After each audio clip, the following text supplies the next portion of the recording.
Good morning, everybody. I am Mel Barrett. I'm Rebecca Lavoie. Welcome to Something's Off, a true crime podcast where we ask ourselves, are you effing kidding me every day? We are, okay.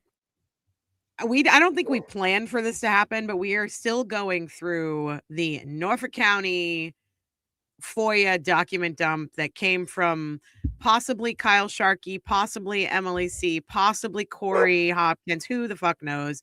But we are still going through this because there are 40,000 pages or whatever it is. I have a bug in the studio. Okay. So there's lots to still talk about. I also am just hung up on this Michael Easter report. Let's talk about it. Is the retired FBI agent who wrote this really amazing expert report about how you actually do an investigation of a death, a homicide. And this is the same Michael Easter that Auntie Bev Cannoni did not allow him to testify or allow his report to come into this court case because she said, what did she say to Rebecca? They know what a proper investigation looks like. The jury knows what a proper investigation looks like. Of course they do. Yeah. So the fact that this was not allowed in is really blowing my mind. And it is making me question Bev's motivations again. I don't disagree. I'm just trying to be measured. Can I give a quick shout out before you roll the theme? Absolutely. I really want to say hi to Earl Pink Gray because I know you're watching. And my mom always told me, if somebody's mean to you, it probably means they like you. So I see you. I see you, Noodle Mom. Too.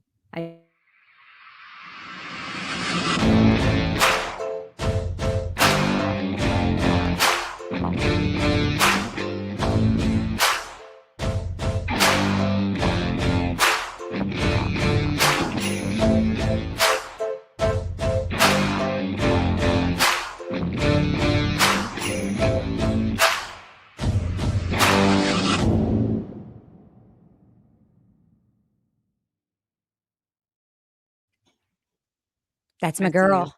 Earl Gray's my girl, man. I'm sorry. You might not be my blood sister anymore. It might be Earl. It might be Scissor Sisters. Maybe that's what Earl Gray's thinking about. Maybe that's what Earl wants. I don't know. I don't know. Rebecca, Amanda would like to know where she can reach you via email.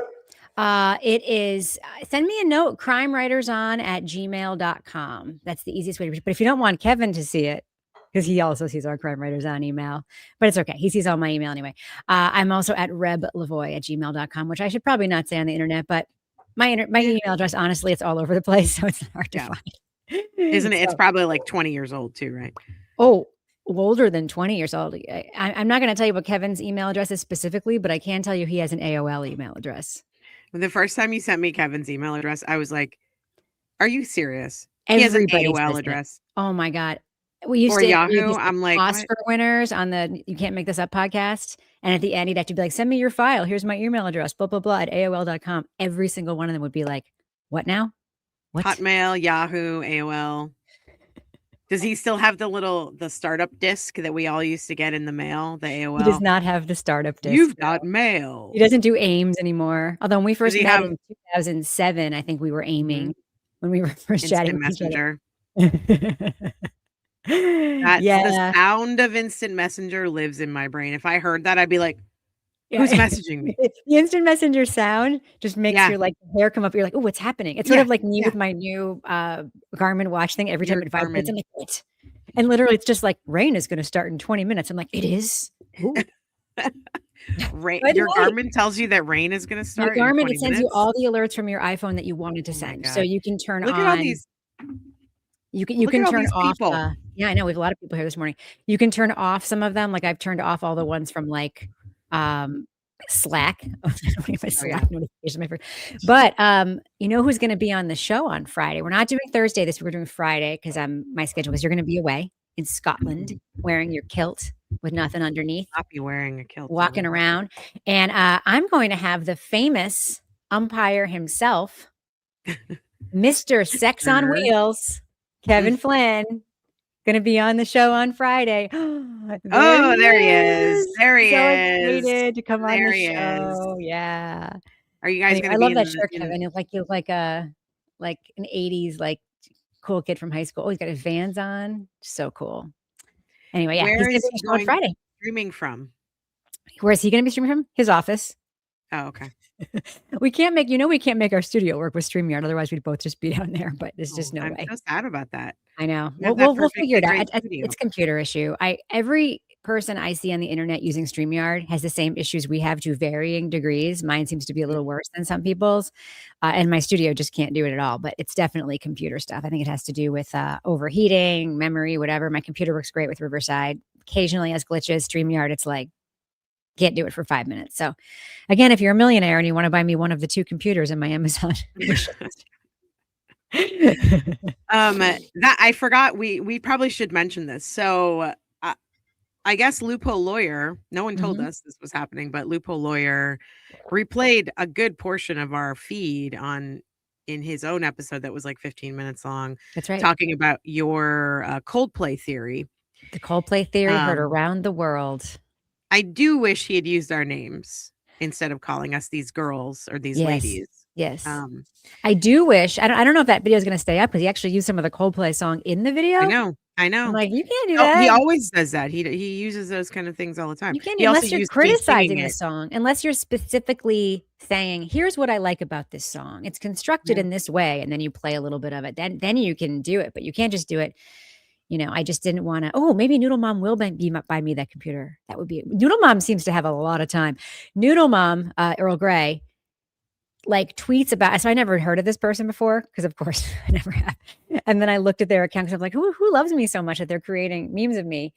And then I looked and they're like, I hate watched all of Aidan's stream last night. And here's what I'm like, you must have a lot of money and time on your hands. So I think you could probably afford the computer. Just saying.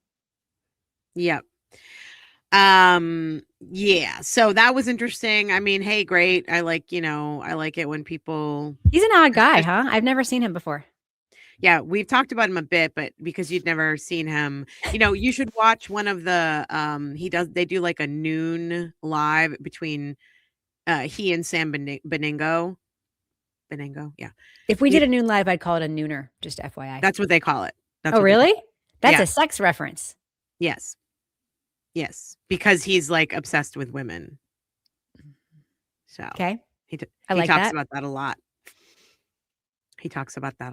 I'm sure he's fine. He just plays a character on the internet, just like we all do, right? He does, yeah. And I think he has some history. I know that Sam's dad was on Howard Stern, and I think that Loophole also has some connection to Howard Stern. Yeah, Vince. His name is Vince.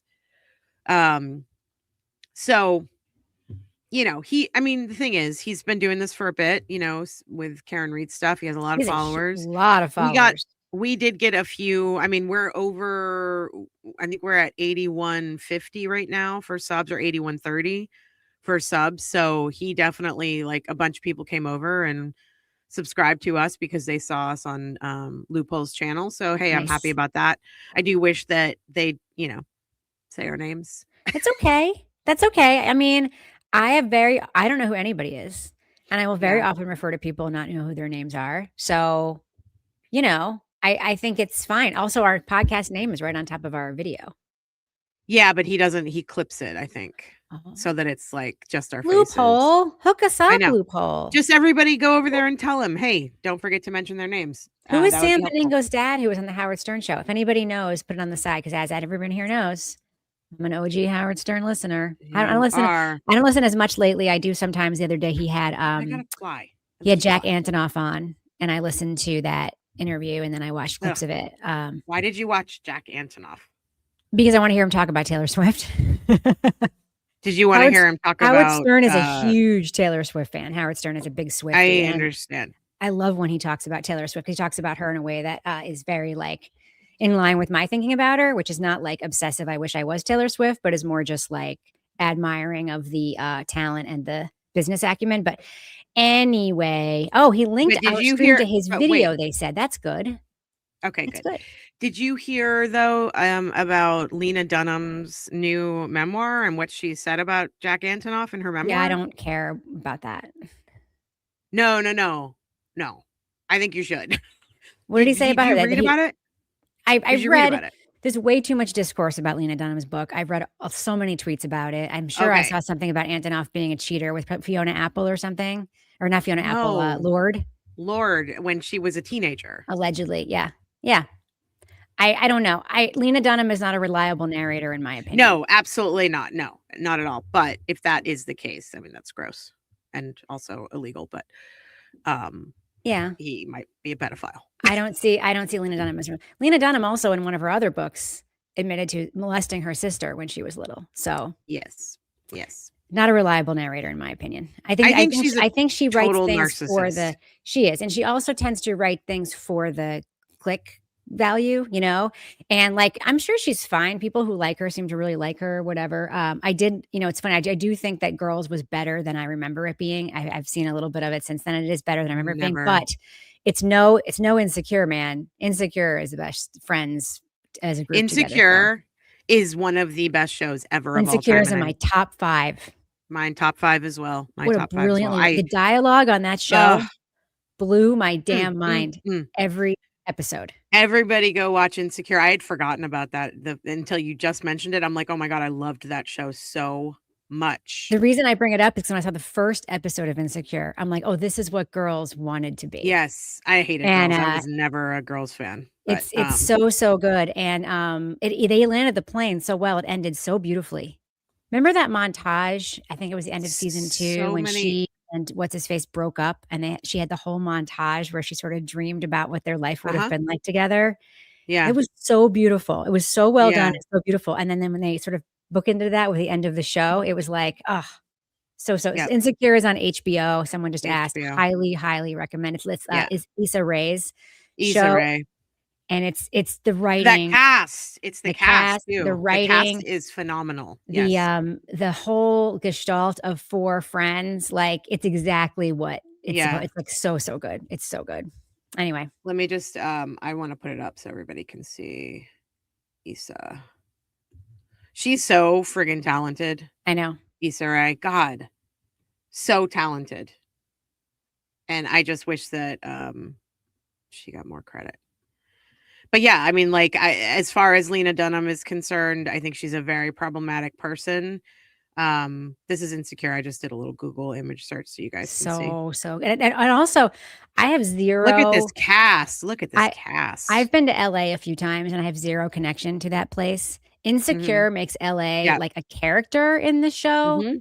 Yep. That completely changed my feeling about the city because they use the city in such a beautiful way in that show, and like. Show the soul of the city because every time I'm there I'm like, does this place have one? Like, what is going on? But like it's a beautiful show. So I'm glad that Insecure found a home and that it had a good audience and it got good numbers, because I do think that oftentimes like Insecure would have just they would have been seen as quote the black show, and like white people wouldn't have or watched it wouldn't have been made because girls already girls existed. Exactly. But it's a genius show, and it's deeply funny. Oh my God, so funny, so smart, so like moving, so passionate. I love that show so much. I've forgotten how much I love that show. And speaking of like pop culture-y kind of stuff, because that's how, I don't know how we got on this topic, but here we are. Because you were watching Howard Stern and Jack Antonoff. That's how. We are doing a second stream tonight for our Are You Fucking Kidding Me members. That will be an AMA as well as our review of DTF St. Louis. So if you haven't seen DTF St. Louis and you want to come to the stream tonight, I would suggest watching DTF, at least getting through the first couple of episodes. So good. And Rebecca and I are going to talk about that tonight on our members only. What time is that? That is at 5 p.m. Eastern. Okay, we had some people complain and actually stop being members because we're only offering the pop culture and the membership, the free the ad-free versions of our episodes to the Are You Fucking Kidding Me tier. There's got to be tiers. There's got to be benefits for tiers. Yeah, you've been doing this for a long time, Rebecca. Yes. Do you want to talk a little bit about why we have tiers and why this happens? Because I was a little bit, I'll just say, can I just say one thing? Yeah. I was kind of offended because the one comment I read was like, it was something along the lines of, I have been a member since you guys started the channel. I've been a long time member of Crime Writers and a couple of other things. And I've also given you guys super chats. Is that not enough? And I was like, and so they were like really pissed that they couldn't get into the AYFKM members only things because they had given us so much already. So I just want to address this because it really bothered me a lot, but I don't know how to address it. I will say two things right now. One is, okay, please don't be bothered by edge cases who complain about things that are very normal. Because if that's the person who I know, I've seen them in our lives a lot, and it I understand. That being said, like, people will have their feelings, and you can't change your business based on a person's feelings on a particular day, because that person may have different feelings on a different day, or they might not be representative of the collective, right? So when we first started Crime Writers in 2014, 2015, whatever, I used to look at the podcast comments, and so would Kevin, and we'd be like, oh, should we change this because this person said whatever? And then I realized, no, we have 5,000 5-star reviews and like 10 1-star reviews, and I'm not going to change X for one of those 10 people. So there's that. Also, we do tiers on the Crime Writers Patreon as well. So the whole purpose of tiers is you do have to offer, I mean, like, membership models, like they're sort of built with tiers, right? So if you don't do tiers, you're leaving money on the table for people who want to support you more. That's what you're doing. So doing tiers makes sense. But if you don't offer anything extra for the tier people, what is the incentive to be a tier person? Also, we're not doing something we would be doing anyway and only offering it. We're actually doing something new that we weren't going to do. Yes. For the tier, for the higher tier people. Like, we weren't going to do a pop culture stream at all. No. And we're like, we have a few people in this higher tier. Like, what should we do that differentiates that gives them extra value? So we weren't going to do ad-free uploads. It's a pain in the ass. And like, hardly anybody watches them. Like 8 people watch them. So like, it's fine. But like, we created something for that. So you're not being left out of anything that everybody else is getting.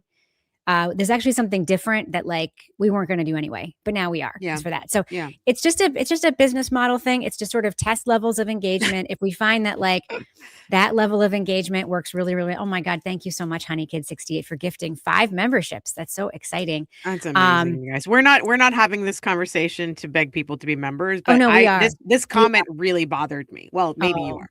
Don't I wanted to talk about this because it really bothered me. Don't let it get you down. But just so you know, it's like, some people, like, I work in public radio, right? Yeah. If you give $100 a month to my public radio station instead of giving $5 a month, you get invitations to events that we wouldn't do if there were no such thing as the $100 a month level. So like, when people demonstrate they want to give you more support, you want to say thank you in ways that are commensurate with the support that they want to give you.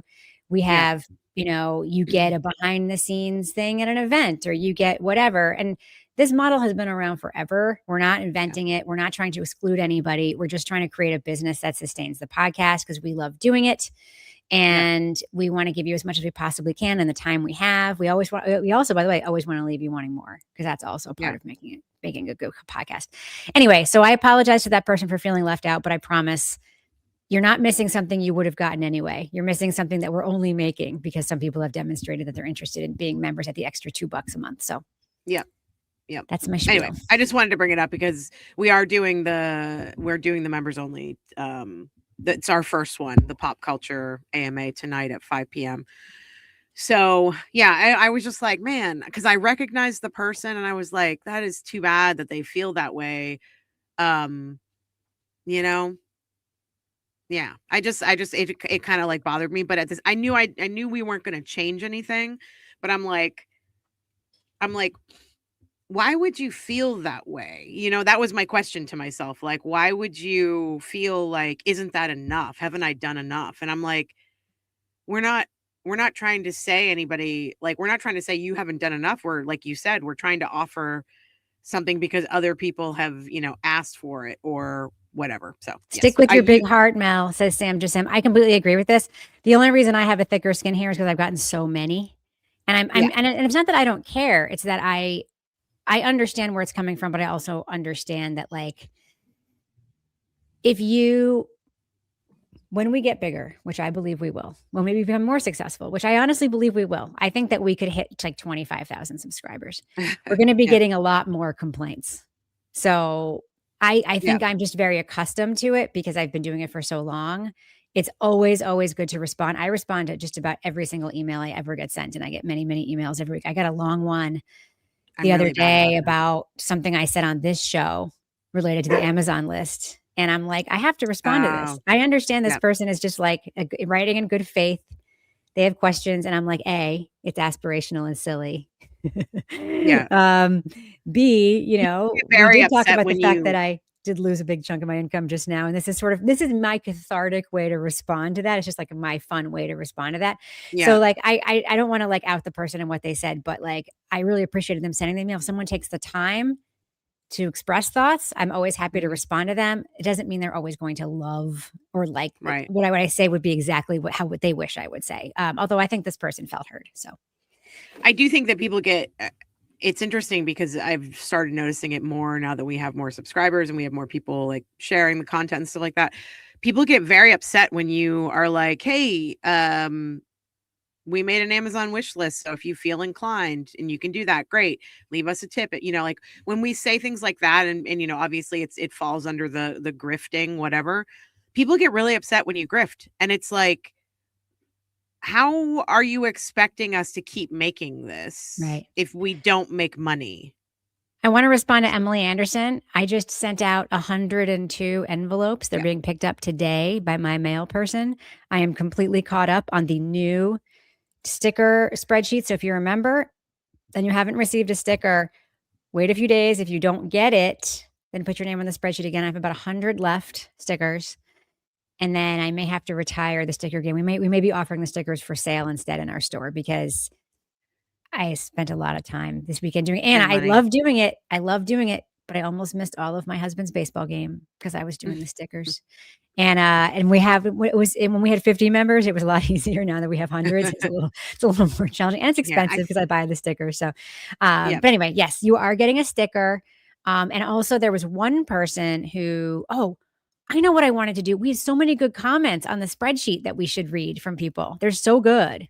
I'll pull those up at a few times today. We'll get to them. I haven't seen them. So yeah, you'll have to share those with me because I haven't seen them. They're really good. They're really, really good. Mima, if you go to our main YouTube page and you go under links, you will see that there is a link to fill out your information if you become a member of the page. If you've become a member of the page, you can fill out your information and Rebecca sends stickers, but also we're trying to gather information so that we can communicate with you all outside of YouTube. Okay. Amanda, thanks for the tip. I appreciate you. Just to give you a taste. This is from Lisa in Connecticut. I love the two of you together. The right amount of seriousness, snark, sarcasm, and references I understand. I'm a fan. This is from Kay in Texas. Love you guys. Mel doesn't hold it against me. I hope Mel doesn't hold it against me that I'm from Texas. I love the show. Thanks for making it and for your insightful commentary. That is from California, from Elizabeth. There were a couple of really, really good ones on. Crime Writers on listener, but I'm new to Something's Off. I love the swearing. Hi, Rebecca. And Diet Dr. Pepper is the best. Yeah, that's from Dorothy in Virginia. Huh. That's Bonnie. Oh, so many good people.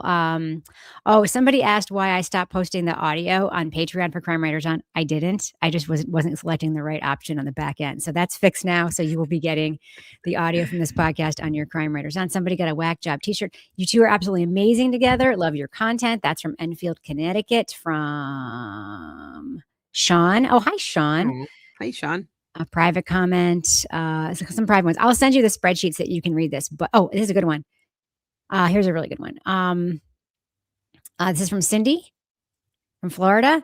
Y'all have become my favorite channel. I will literally drop anything else I'm watching to attend your lives. Congratulations on the milestones that Something's Off podcast is achieving. Isn't that nice?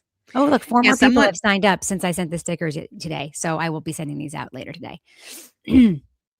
Also, we've been getting a lot of comments about people just one of the things that I really appreciate, I think I don't expect other people to wish for other people's success the way that I do or the way that you might, Rebecca. But when I see comments like, I can't wait, you guys are going to hit 100,000, you're going to get the silver, play thing from YouTube and blah, blah, blah. And I can't wait. I hope you guys get rich. Like those comments to me are so funny to me. But I just love them so much. And or I'll get rich I by guess swearing so much and saving so much money in my swear jar. I guess I don't expect them. I don't expect people to cheer for other people's success, which is probably me being cynical. But anyway, That's the yeah. community So we've cultivated, Mel, because we accept everyone with any point of view, as long as they're nice to each other. They don't have to be nice to us all the time, but they have to be civil to each that's other. true. That is our That is true. rule. Okay. All righty. Okay. So we've gone through the schedule, sticker update. Should we get into the do you want to talk about the filing that started it all, or do you want to talk about the Michael Easter report first? Let's talk briefly about this filing because Okay. there has been a lot of talk lately with regard to the lawsuit that Karen Reed and Aidan Kearney / TurtleBoy were colluding basically to create a conspiracy. I mean, this is the premise of the new lawsuit, was that Karen Reed brought TurtleBoy into a conspiracy to basically smear people, the House defendants, the Haslong defendants. Let me just see what this thing is called. Gmail. Here we go. That's right. That they have that she basically indoctrinated him, and then they together worked on a conspiracy to ruin the lives of these people who filed this lawsuit: Colin Albert, Brian Albert, Jen McCabe, Brian Higgins, etc. So that's the premise. The premise is that they know they are lying about how John O'Keefe died, that they know that Karen did it, and they're spreading lies and a conspiracy in order to A, fix the trial, and B, ruin these people's lives. That is that's the premise, which is wild to me, because if you ever see TurtleBoy talk about this case, there's just no way he thinks it's not true. There's no way he thinks it's not true, and he never has. But the other big lie in that premise is that Karen Reed is the one who got TurtleBoy interested in the case. Now, she did start sending him information through an intermediary, Natalie, at some point, but he first got a tip, and this was reported in Vanity Fair, and I texted with him last night to confirm that I remembered this correctly, and he sent me confirmation. He initially got a tip from a retired cop from Duxbury. The guy's name was, sorry, I'm looking at my texts. The guy's name was While you're looking for that, D Cool said briefly ready for a 45 minutes of explanation. Part of why I love this show. That's right. As soon as you said briefly, let's talk about this, I was like, you want to talk about this briefly? This thing is dense. I know. So, it's really dense. It's really dense for a little bit. So he got a tip. Let me look at I'm looking at the Vanity Fair story, because he showed me the text from the guy last night. I was like, can you refresh my memory? You got a tip from this retired cop, and it's in here. Anyway, so you got a tip from this retired cop whose name I can't remember, but whatever. That's okay. And the guy sent him links to filings in the Karen Reed case. These were very early filings. I'm talking, this is April 12th. Okay, 2023. This is a filing, a pre-trial I sent it filing. to you, right? You did send it to me. Let me Okay. make sure this is the right one. It's the evidentiary hearing motion. No. Yeah. I just sent it to you. Hold on. Is this the April 12th one? Yes. Anyway, so let me just scroll through it and make sure I'm looking at the right one. No, it's not, because there's stuff in here from 2020, later in April. This is not the original one. So there was a filing on, and I have to pull it up. And granted, I'm going to get some freezing now, because that's how this works. All right, let me see. I actually have it though. Let me see if I can. It's from April 12th. Yeah, I have it. Okay. So there was a giant filing by David Yannetti on April 12th. And I was looking at that filing yesterday, and I was really amazed by the stuff that's in this filing that rings still so unbelievably true. And you talk about we talked the other day a little bit about the TurtleBoy first ever story with the headline where he called out Proctor and so forth, and how really astonishing that was because he got so much right in his very first story about the case in late April of 2023. But a lot of it was from this filing. So this is page and affidavit, page. Okay, so around page 30 that it starts. Okay. Let me go there. I spent some time last night. Literally yesterday, I was doing a bunch of stuff. We went grocery shopping and all this stuff. And then yesterday at like 5, when I was one parrot deep into my night, I was like, Mel, what are we talking about tomorrow? And I was like, I think I said I was going to be looking more at these documents. And so then I did. You said one parrot deep into my night. Okay. This is... That's not it either. I have it. Okay. So this is a filing from April 12th. This is not a first filing. The name of the filing, by the way, is Defendant's Motion for Order Pursuant to Mass Crim P17 directed to Brian Albert, Verizon, and AT&T. That's where it begins. Okay. So I'm going to share this. So I basically reached out to him last night and I was like, can you confirm that this is one of the filings that you saw? And he said, absolutely. I got tips, and he sent me the screenshots of the text from the cop who sent him the tip. Okay. So this is the whole thing. I don't know how he has this photographic memory and all these things just like on hand. I know. But he does. He always has the things exactly on hand. I want where is the thing I want? I want a window. Oh, is it Brian Johnson? Was that the Duxbury cop? Yes. Or Sean Donahue. That's him. It's Brian Johnson. That's Brian Johnson. Thanks, Carrie. Brian Johnson. Thank you, Carrie. You're the best. Okay. So we're not talking about Steve Scanlon. Although I did listen to the interview that TurtleBoy did with Steve Scanlon, and that was very strange. Have you ever listened to that, Rebecca? No, I haven't. I wouldn't call it an interview. He's interviewing him on the phone, but he's recording him. Yeah. So, and it's very strange. Steve Scanlon is like, I don't know what you're talking about. And he like denies everything. Right. So very strange. Okay. So this is a motion. It starts from Brian Albert. Okay. And these are some of the filings that Aidan Kearney saw in early April of 2023 that got him interested in writing this case. And as I said, I wrote to him last night and I said, by the way, whatever happened to Brian Johnson? I said, Brian Johnson, whatever happened? He's still around. He goes to all the events. Good guy.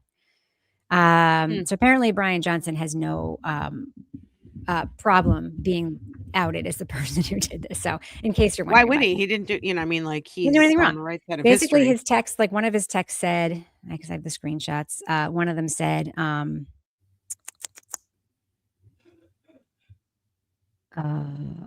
of them basically said, oh, I'm not sure if you're following the case of Boston police officer John O'Keefe death, but here's a recent motion. John was a great guy.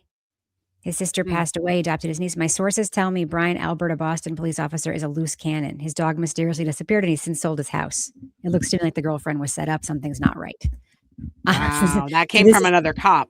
Yeah. This is April 12th, 2023. Okay.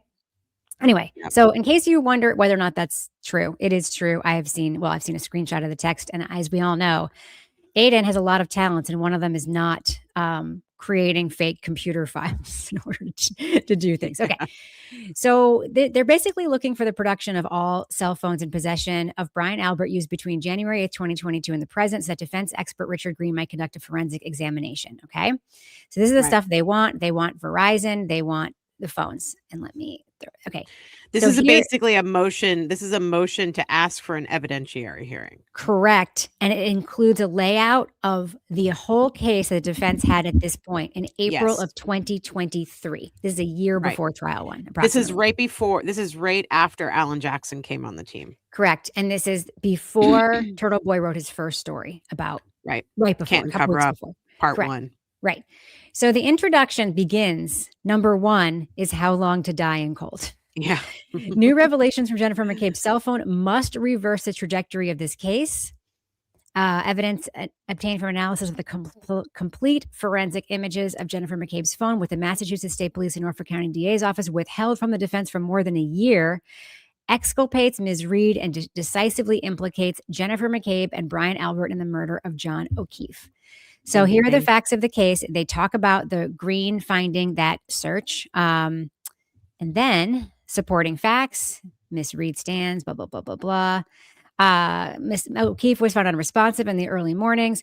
O'Keefe's also suffered a cluster of deep scratches and puncture wounds to his right upper arm and forearm. These injuries to O'Keefe's right arm are consistent with bite marks and or claw marks from an animal, more specifically a dog. So that's in this one, okay? So imagine being Aidan, okay, getting a tip from a cop and saying, okay, I need something to write about, so let me look into this. And this is the filing that you read, okay? Yeah, from another cop. Yeah, you know, like the mega motion to dismiss thing that laid out the whole case. Like this is that filed 2 years earlier.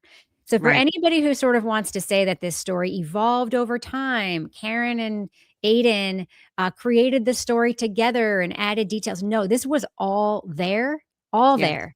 In April of 2023. Oh, look, here's your friend Nagel. Here's Ryan Nagel. According to Mr. Nagel's interview with the police, he recalled, quote, seeing a set of headlights of a mid-sized black SUV coming from the opposite direction as he approached Fairview Road, yielded to the vehicle, allowing it to make a right-hand turn onto Fairview as their F-150 then followed. Ryan Nagel's story around that has not changed. He said the same thing at trial, too. He further observed he did not observe any damage to her vehicle, hear screams, or otherwise observe any altercation between Ms. Reed and John O'Keefe. That's because it didn't happen. So here is the Commonwealth's producing the forensic image of O'Keefe's phone. As set forth in the attached affidavit of Richard Green, data stored on O'Keefe's phone establishes that O'Keefe did in fact get out of the car and walk somewhere in the early morning of January 29th at a point in time where his location was consistent with being in the vicinity of the Albert residence. So they had that then. This is not a new story. Blah, blah, blah. But before the Commonwealth turned over the complete forensic copy of McCabe's cell phone, the defense was forced to rely on its own investigative resources to attempt to discern what transpired. So apparently Jen McCabe's phone was clearly the key to them looking into any of this.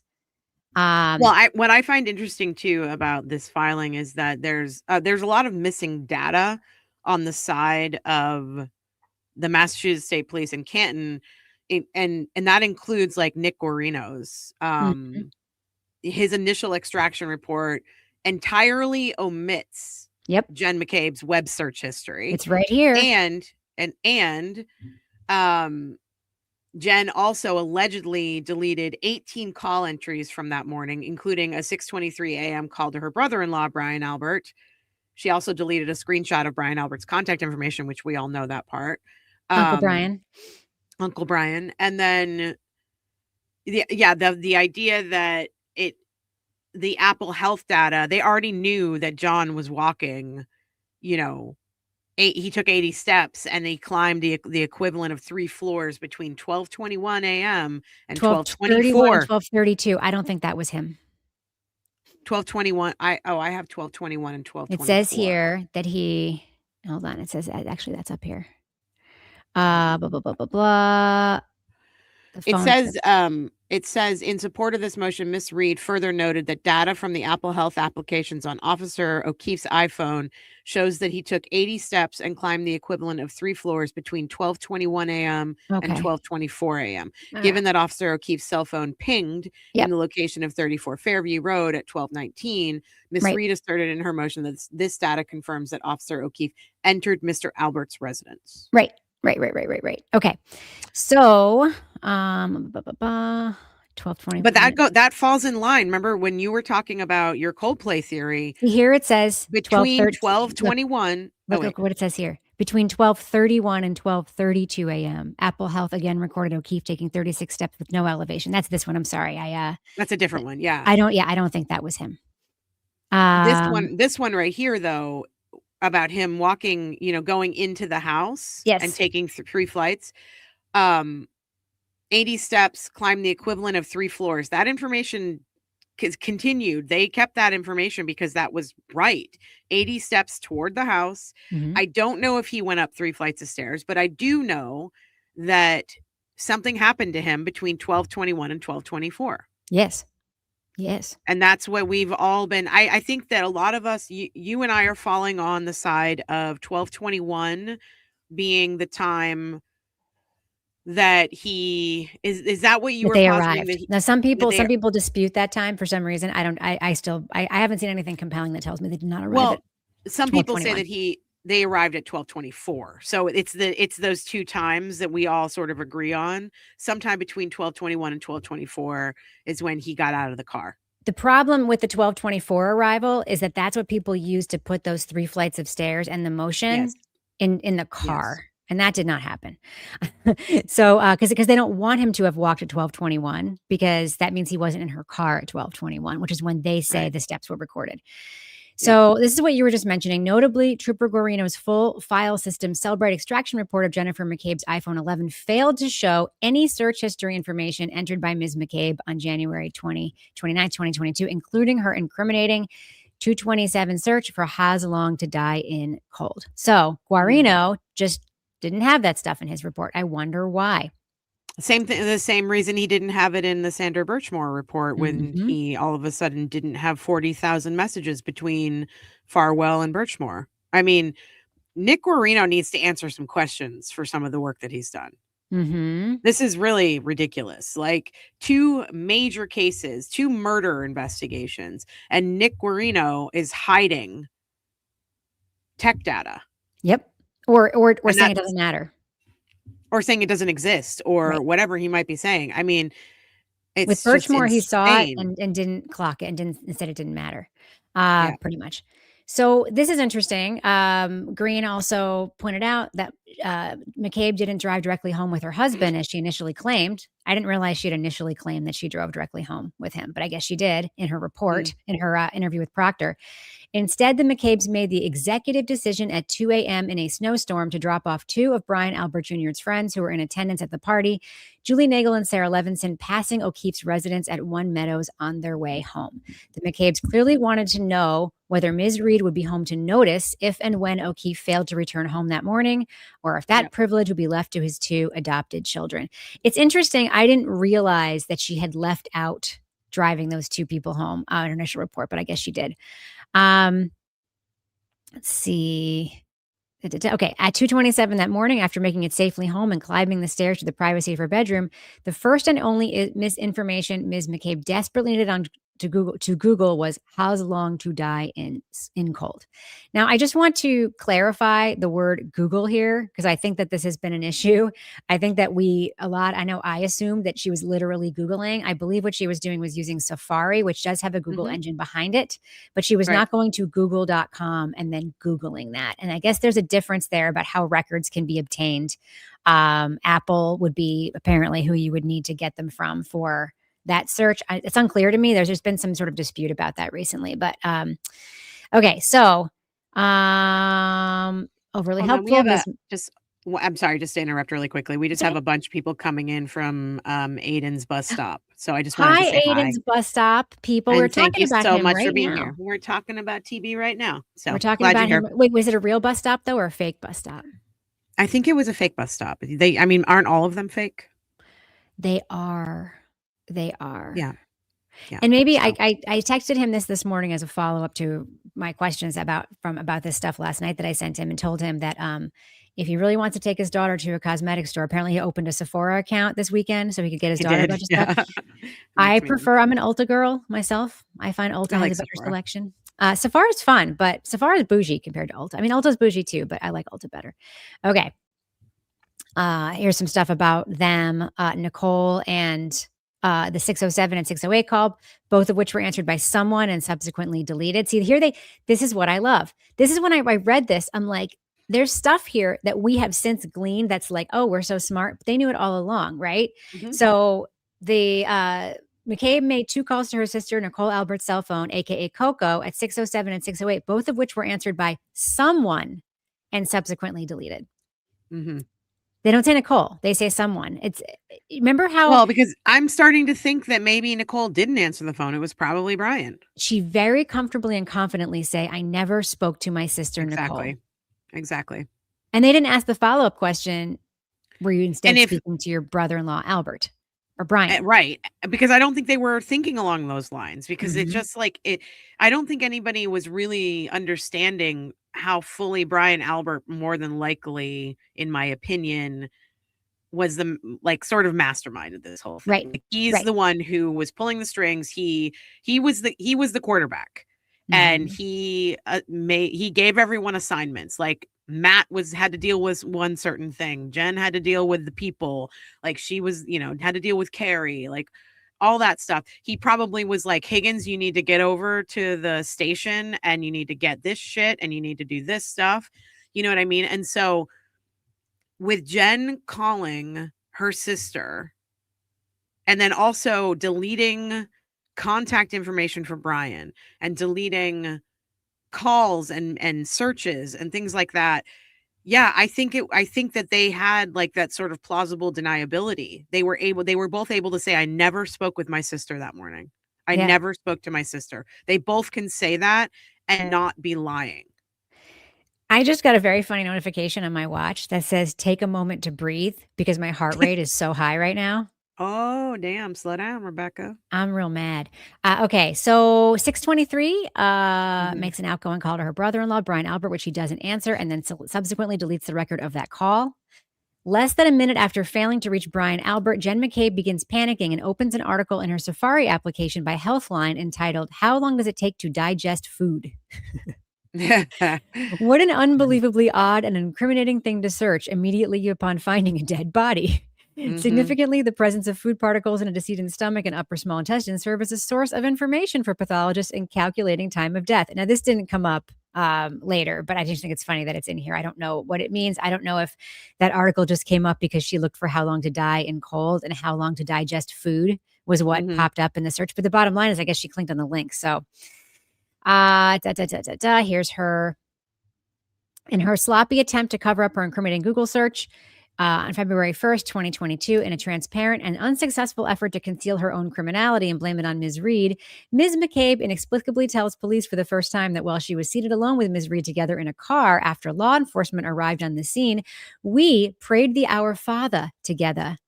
Karen then immediately yelled at me 2 times to Google, how long do you have to be left outside to die from hypothermia? Okay. Do we ever see Jen McCabe and Karen Reed get together in a car? No, absolutely not. No. She testified to that in trial 1 and trial 2. That story was gone because it never they were praying. Happened. They were praying the Our Father. The Our Father. They were praying the Other. They were saying the Our Father. The one prayer that every non-Catholic knows, even me. Okay. So I guess the point that I'm trying to make here is it is all here. And this is a motion about getting evidence from Brian Albert's phone, and it lays out a theory of the case, just like the other motions do. So many of these facts have made it all the way through and stood the test of time, despite various obfuscations, despite different versions of the story coming out at trial. Like, these things were all here at the beginning. These were not things that were invented as part of a conspiracy between Karen and Aidan. Now, do you remember the Tim Albert thing? I forgot about this until I read this. On September 22nd, 2022, the defense counsel for the first time publicly accused the Alberts in open court of being implicated in the murder of John O'Keefe. On September 23rd, Judge Krupp ordered Deputy District Attorney Adam Lally to notify, among others, Brian, Jennifer, Nicole, Matt, and Colin not to alter, delete, or destroy, or in any way manipulate any of the electronic data associated with any cell phones used in and around the time of John O'Keefe's death. 2 weeks later, less than 2 weeks later, on October 16th, Brian Albert's brother Tim publicly threatened to ruin anyone who crossed his family. I stand by my family 100%. You don't fuck with them. You do. And I won't hesitate to make you the most miserable person. Tim Albert is a grown man with 2 brothers in law enforcement. Brian Albert, head of the fugitive unit for the BPD, and Kevin Albert, a lead detective for CPD. The Alberts are not above the law. If Tim Albert has no problem publicly threatening and intimidating witnesses on Facebook because his brother Brian was accused of being implicated, it's terrifying to imagine what the Alberts are capable of behind closed doors. Does that not sum it up like so perfectly? So well. We did have a question, and I think this is referencing we never saw the Wildcat said, where's the footage of that? I think that pertains to when Karen allegedly asked Jen to Google hypothermia. Do you just want to expand on that a little bit? Wait, where's the footage of what? Of that when you said we never saw. Oh, Jen. yeah, we didn't see the footage because it doesn't exist. Well, can you explain what you're talking about though? Like when you're talking about, and the footage does exist on it's on dash cam. Correct. But we don't see it happening. As we saw in the trials. So at trial 1, Jen McCabe testified the same thing that she told Trooper Proctor, that she and Karen Reed got into a patrol cars, which is in a trial 1, sat in the back seat, prayed the Our Father together. By the way, how would they have gotten out of that patrol car? Because don't those doors lock from the outside? Anyway, they prayed the Our Father together, and then Karen asked me to Google how long does it take to die of hypothermia, okay? Jen. Trial 2, we saw and was we were forced to watch over and over and over again a more complete dash cam video of everything that happened once law enforcement and help arrived on the scene, right? Yes. Do Jennifer McCabe and Karen Reed ever get into the back of a car together? No, they do not. There is no footage of that. That footage does not exist. There is plenty of footage of Jen on the scene, walking around, talking to the various cops, saying hi to Lank, saying hi to all her friends, etc. But there's no footage of them getting together in a car together, as she told Trooper Proctor in February of 2022, because that did not happen. So the lying began very, very early. And the reason I'm bringing this up, but we know all this stuff already. We know it. The reason I'm bringing it up again is because, again, the lawsuit against Karen and TurtleBoy asserts that they worked together in a conspiracy to spread lies based on them knowing that Karen actually did kill John, and they are spreading lies to ruin 4 people's lives and to taint a jury pool. That's why they're doing it.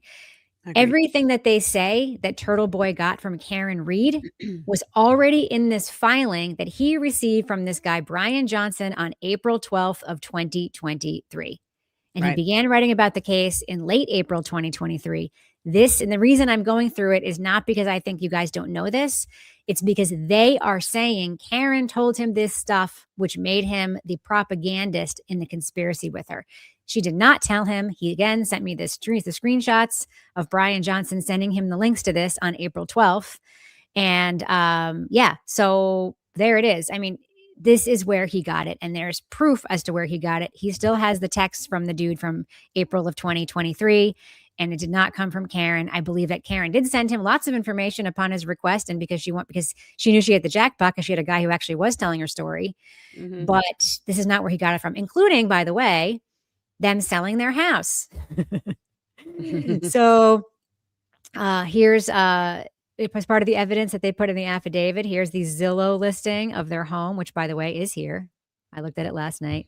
I've looked at the Zillow listing before. You can see it on what's that site, Redfin, which always has like the old ass listings. Yep. So yeah, here it is. Hey, Denise, thanks for becoming a member. And Cassie Baby is right. Please go hit the like button. There are almost 600 of you in here, but there are only 200 or so likes. So I really recommend to folks that if they have this is the email correspondence from the recent document dump. It's like 3,500 pages long. It's long. It is totally worth going through. The good news is you get to miss. Sorry, I'm just going through here because I'm going past Richard Green stuff. I want to show you something. It's totally, here it is. Here's the Zillow listing. 949, 34 Fairview Road, Canton, Mass. And then you can see some cute interior pictures of the house, which was not particularly cute. It's just like a 90s home that had never been updated. So anyway, that is why I wanted to point that out, because again, the lawsuit says that he got all this info from Karen and then spread it on the internet as a purposeful attempt to defame these people. He got it from Brian Johnson in early April. And if you read the filings that he read, everything is there. Stuff about Proctor is there. Stuff about them throwing away their phones is there. All of it is there. Selling the house, the dog bites, Tim Albert threatening people on Facebook. It is all already there. He already had all of it. Yep. And yes, somebody asked, are there emails from Hank or Morrissey to Burgess or Welcher? There sure are. We haven't gotten to those yet because I've been going through backwards from the Lordy, there are correspondence. emails. Not only are there emails, there are also some funny ones where, for instance, also, by the way, somebody named Dorian at NBC back in 2022 started corresponding with the NCDAO's office and asking them questions about, this is in October of 2022, asking them questions about the case way before TurtleBoy. Way before. Good afternoon, Mr. Traub. I hope this message finds you well. My name is Dorian. I'm a national crime reporter, yada, yada, yada. Here are the questions Dorian wants. The Norfolk County District Attorney press release related to the announcement of Ms. Reed's indictment, a copy of the indictment. When is Ms. Reed due back in court? Has she entered a formal plea? Has David Yannetti still currently her attorney? And a comment statement. So national news was already looking at this in October of 2022. They were very interested and they had been getting whiffs of something being off. You know what I would really like for the local news to do, and to this day, I would like for them to do this. And I'm talking Boston Globe, I'm talking Spotlight, I'm talking whomever wants to take this on. I want to understand the origins of the story that came out in the days after John's body was discovered, that there was camera footage, there was ring footage of a car of Karen Reed backing up and hitting John O'Keefe. They should totally. So that's WCVB in Boston. That they say it didn't air on TV, but I think that that's not true. I do believe it aired on TV. They say that it didn't air on TV and that the web story was a mistranscription of what actually aired on TV. I don't think that's true. They have since put that correction on the top, but they've never corrected the actual, they've never issued a retraction or corrected it on air. I think that they should do a story about receiving that tip. The problem again is access. If they got it from the cops, which they could have, it's a question of getting access. I actually believe, and Aidan told me this a long time ago when he appeared on the Readathon. He thinks Chris Albert is the one who told him Boston? That. Sorry, yes. Was it Channel 4? I think it was WCVB. WCVB, yes. Yeah. So he told me that he thinks Chris Albert told them that in the pizza shop when their crew was in the pizza shop. Okay. Wait, was it Chris Albert or Matt McCabe? I thought Matt McCabe said to Chris Albert, tell them the guy never went in the house. Chris Albert was at the pizza shop where the TV crew was. So that text exchange, that was like the news crew was at the pizza shop. Matt McCabe types, tell them the guy never went in the house. LOL, exactly, says Brian Albert or whatever. But they're talking to Chris. So if Chris told the news crew, hey, there's actually ring footage of her doing it, and then they ran with that because they said like an iTeam source or whatever it was. The other reason they wouldn't do that story is because it would be embarrassing for them. Yes. So like if they ran with something that Chris Albert told them in a pizza shop, that's actually embarrassing. So anyway. So Montana is saying that came out of Lally's mouth on video after Karen's arraignment. I think I'd like to see that. I think that's right. I think he did say something along those lines, but it was after, because that police, that TV report came out like the day after, came out like on January 29th or January 30th or something like that. I'm going to try to find that video because I think that there's no video. They have a video, but the video doesn't match the story that's online. I need to understand the origins of how they got that information and why they would report something like that. I thought it was the cops, but now I actually believe it was. So according to WCVB coverage of Karen Reed, here it is. I have it right here. Okay. This is June 24th. This is the wrong article. Hold on.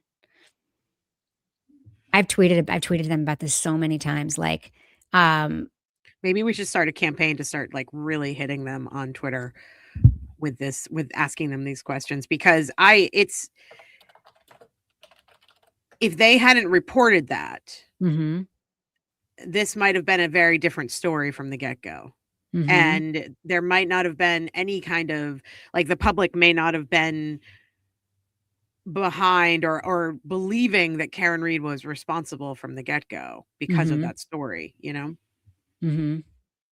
Yeah. Amanda said, when I first heard about this story, that's the main thing I remember hearing. Which part, though? You remember hearing that a woman hit her boyfriend with her car? Or people say they heard that report on TV. Yeah.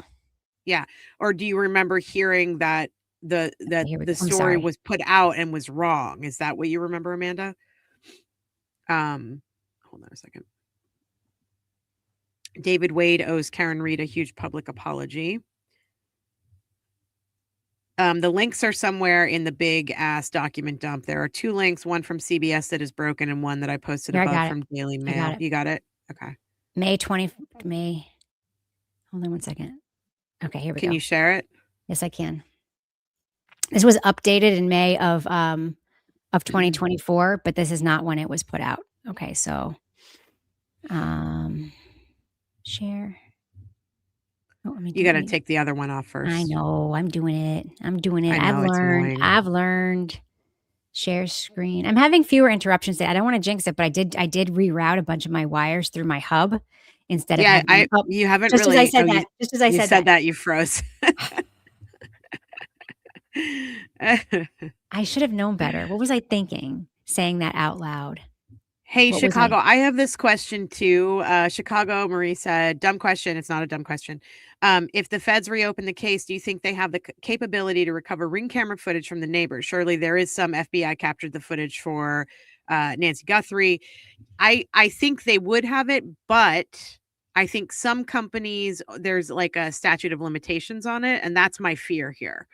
And I think that was part of the plan, to be honest with you, to sort of muck up the whole process enough that by the time everyone starts figuring it out, it's going to be too late because the footage will be gone or evidence will be gone. Or, if Brian Albert and Brian Higgins both, got rid of their phones, it'll be too late. No one's going to be able to find the information anyway. I think that in a lot of cases, that is true and it works in their favor. But then there are cases like Michael Proctor when he didn't realize he had saved his, phone to the cloud. Yes. And that exists. So I hope that the FBI, I hope that if Adam Deitch wins in Norfolk County, that he reopens this investigation and that they go for all of the historic tech data, basically, is what I'm hoping for. Okay. What were you going to say, Rebecca? I was going to say, of course, I made a mistake. It's WBZ, not WCVB. Totally my fault. Oh, okay. Again, I made a mistake. It happens. It's the CBS station in Boston. I knew it was the CBS station, live, but I was people. This is live. Yes. So this was the original story. This is the update date. This is not when it originally came out. Karen Reed freed on $50,000 bail in death of boyfriend, Boston police officer John O'Keefe. Here's the correction. During the process of transcribing this story, which had been accurately reported by the I-Team on air, inaccurate information appeared in the web script, which stated investigators have video of the incident from a Ring doorbell camera. This is not what the I-Team reported. The story has been corrected. I would love to see the original video of that. Yes, because if this is a transcription, what happens is there's a transcription and then a producer goes through and that is a chance that they did that. But so here's the point in question that has since been corrected. A Canton firefighter paramedic at the scene told police Reed said to her, I hit him. She didn't say that, Katie. Sorry. We all know that you lied. Alleged, in my opinion. Okay. So WBZ TV I-Team sources said investigators have video from a Ring doorbell camera and Reed's car has been impounded. That could be anything, though. No, that could be the Ring. It's not true. It's not true. No, what I'm saying, can you go back up to right before where it's the one you just read? The correction? I can't really see it. No. Go back down to where it says they have Ring camera. Okay. WBZ TV. Right, but what does it say sources. right before that? What does it say right before that? It says, in court Wednesday, her attorney argued for lower bail of $5,000, saying Rita's multiple medical issues, including a brain tumor, multiple sclerosis and colitis. The judge, however, said Reed has plenty of reason to flee and ordered her held on $50,000 bail. WBZ TV I-Team sources said investigators have video from a Ring doorbell camera and Reed's car has been impounded. So they changed it to reflect it could literally be Ring from any video camera. I think that what they're talking about is, from One Meadows, it could be from anywhere. That's the thing. This is what the story originally said. It said investigators have video of the incident from a Ring doorbell camera. That's what the story originally said. If anybody remembers seeing that story on CBS TV Boston, Of course, you don't have it on DVR, but I would really, this is not, by the way, this story that's here does not match this reporting here at all. Mm-mm. So this is clearly not a version of a transcript of this. They swapped out the video because usually the way that it works is there are like two or three different versions of a package of news stories. Like we do the same thing on public radio, but they do it on TV too, where like a reporter goes to the scene of a fire, right? They say this house started burning at 6 a.m. on Wednesday morning, blah, blah, blah, blah, blah. And they say, blah, the firefighters arrived, blah, blah, blah, blah, blah. The next version of the story, which will air on the next newscast at like 5 p.m. instead of 4 p.m., it'll be like, I spoke to neighbor so-and-so who said that she saw the house explode. And then there's an interview with a neighbor. And then maybe even a third version of that package, which would show like at the 6 o'clock news. So like the person is doing multiple reports on the same story. That's how packaging news works. We do that in public radio as well. So whatever video, the video that is with this story does not at all match the transcript of what's in the print story. So I think there was an original news story that we will probably never see again. Whether or not it actually says video of the incident, I think it probably did say that. And I think that either the cops or Chris Albert would have been the ones who told him that. And if they won't retract it because the cops told them, it's because of access. And if they won't retract it because Chris Albert told them, it's because that would be embarrassing for them because they didn't, look into it before they said it on television. So, yeah. I just got to breathe, Rebecca Lavoie. Note again. You need to simmer down. My heart rate's like 120 right now. Simmer down now, Rebecca. I have a 118 heart rate right now. Wow. You do need to slow down for a minute. Do you want me to take over a little bit here so you can take a breather? Okay. Easter time. It's time for the Easter basket. Let's talk about, we're going to briefly, now that it's been an hour. We just stop saying briefly. We just stopped saying briefly. Okay. We're going to talk about the Michael Easter report. Now, the Michael Easter report was written. He's an expert witness for the defense team for trial 2. And Michael Easter is a retired FBI agent who worked for the FBI, was in law enforcement for 20 years, federal and local law enforcement. He worked for the Federal Bureau of Investigation from 2004 to 2025. He retired as a special agent and member of the Cellular Analysis Survey Team. And he provided expert testimony in over 200 trials. Okay, so he wrote this Cellular Analysis Survey. I bet that's their acronym, right? CAST. Yes, it is CAST. Of course. He was also an FBI CAST lead instructor. For over a decade, he developed the certification curriculum used to train local, state, and federal partners in CSLI and location-based record analysis. And then he served as a captain in the U.S. Marine Corps. So anyway, what I'm getting at is this guy is incredibly well-trained. He is an expert. He is qualified. He is qualified to write a report on how to investigate a crime scene and how to investigate a homicide. And for some fucking reason, Judge Beverly Cannoni would not allow this man's report about this specific case or him into the trial to testify for the defense about how an investigation is actually supposed to happen. And her reasoning behind that was that the jury already knows how police investigate murders. They just know that already. So we don't need to hear, it's redundant. We don't need to hear from this guy. Anyway, but we now have a copy of his report, and that's because of this major FOIA request that we're not sure who put it in, but we've gotten a lot of documents out of it. And this entire report came in the document dump. And what it covers is basically he's emphasizing that critical incident investigations or homicides have to maintain a structured, comprehensive case file. And that definitely did not happen here. There's not even evidence logs. No, I mean, chain of custody, evidence logs. There's one report in here where they didn't even ask, they interviewed Brian Albert like 400 or 500 days after the incident about some things. It's ludicrous. So basically, there's a bunch of things that Michael Easter brings up that he identified several deviations from established best practices and the MSP policy guide. So he tells you in the report about he breaks down the Massachusetts State Police policy guide, and he's like, yeah, they didn't even follow their own guides here. So he's bringing up crime scene security. So no reports detailed the proper securing of the crime scene, which we all know that to be true at 34 Fairview. No requests for additional resources to preserve evidence. Absence of logs. There were no crime scene logs documenting personnel access, activities performed, or the chain of evidence collected on January 29th, 2022.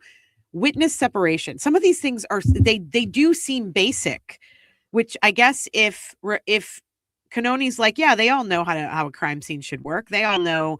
She's kind of right, because some of this stuff is basic. Like, we all know there should be logs. There should be security. There should be yellow tape. There should be people blocking off the perimeter. There should be witness separations.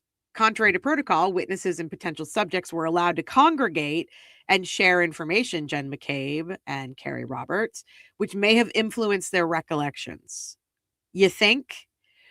Documentation delays. This one just blows my mind. 60... Wait, can I pause for 1 second? Yeah. Can I just go grab my water? Because I am, in fact, quite hot and red right now. Are you having a hot flash? What? No, I just needed some water. But while I'm gone, just take a look at this. I'll be right back. Oh, wait, what is it? I don't even know what it is. Hold on. She put it on the screen, but it's not doing anything. Julie said channel 4 is in D&E. Oh, these are the text messages. I can't read them though. I don't know what it is that you put up on the screen because I can't read it. The text. Julie said channel 4 is in DE. Oh, okay. That's same channel. Yeah. Anyway, sorry. Joy, that's okay. Joy, thanks for the $7. They said, I'm behind. I love this channel. One of my must-watch list. I also love that I got in on the ground level to watch you grow to 100,000 and beyond. Oh, thanks, Joy. Those are the comments that I was talking about at the beginning, where I was just like, that is so sweet that like people are actually cheering for our success. You know, it's amazing. Okay. So I just want to bring up these document delays blow my mind. Absolutely blow my mind. Let me see here. This is on page 9. Hold on, I got to pull this up. The Easter report. Hold on. Chris, Brina and I agree with you on this. I think when Aidan first told me he thought it was Chris, I was like, nah. But then after putting the timing together and the fact that it's also channel 4, I was like, yeah, Chris or Julie probably told him. That's page 5, page 9. Okay, I'm going to put this up on the screen really quick. Oh, you know what? I'm probably frozen, aren't I? Am I frozen? Shocking. Okay. How am I not frozen? I'm in all these other tabs over here. Well, let's not jinx it, shall we? Okay. But I think that StreamYard is performing a little bit better today than it has for us in the past. Okay. Why is this not coming up? Hold on. I just need this to be bigger so y'all can see it. I always feel bad when I'm like, oh, I got to go find this thing. And you guys are all just sitting there. But then I realize that everybody does it. So I shouldn't feel so bad about it. See how much less red I suddenly am? Is everything okay? I was just really hot. Like I was really, really upset. Reading this stuff makes me like really upset. I don't know. My heart rate was literally like 120. I was just literally reading a filing. Aww. This is why we're still making content about this. It's not a cash grab. It's because it still really infuriates me. Like, yeah, it really does. There are some things that when I think about, I get really upset, and like the McAlberts lying is one of them. Okay, expert reports, Michael Easter. Still looking for this stupid thing. I have to say, I sent you the link where somebody broke down the entire document dump and they categorized everything for us, and it makes everything so much easier. I think if I can find it, want me to send it back to you? No, I got it. Okay. I have it up. Yeah, there it is. Okay. I'm going to like have a coronary and I'm going to go to the emergency room and they're going to be like, ma'am, were you running? And I'm going to be like, no, I was just looking at documents. I was from looking the at Karen Reed stuff. Have you been eating poorly? Nope. Just looking at documents from the Karen Reed stuff. Okay. I just wanted to read this specifically. Here, my notes on it are that basically, shit, where did it go? Where'd my notes go? Okay. 60 documents showed creation delays of 7 or more days. 22 of those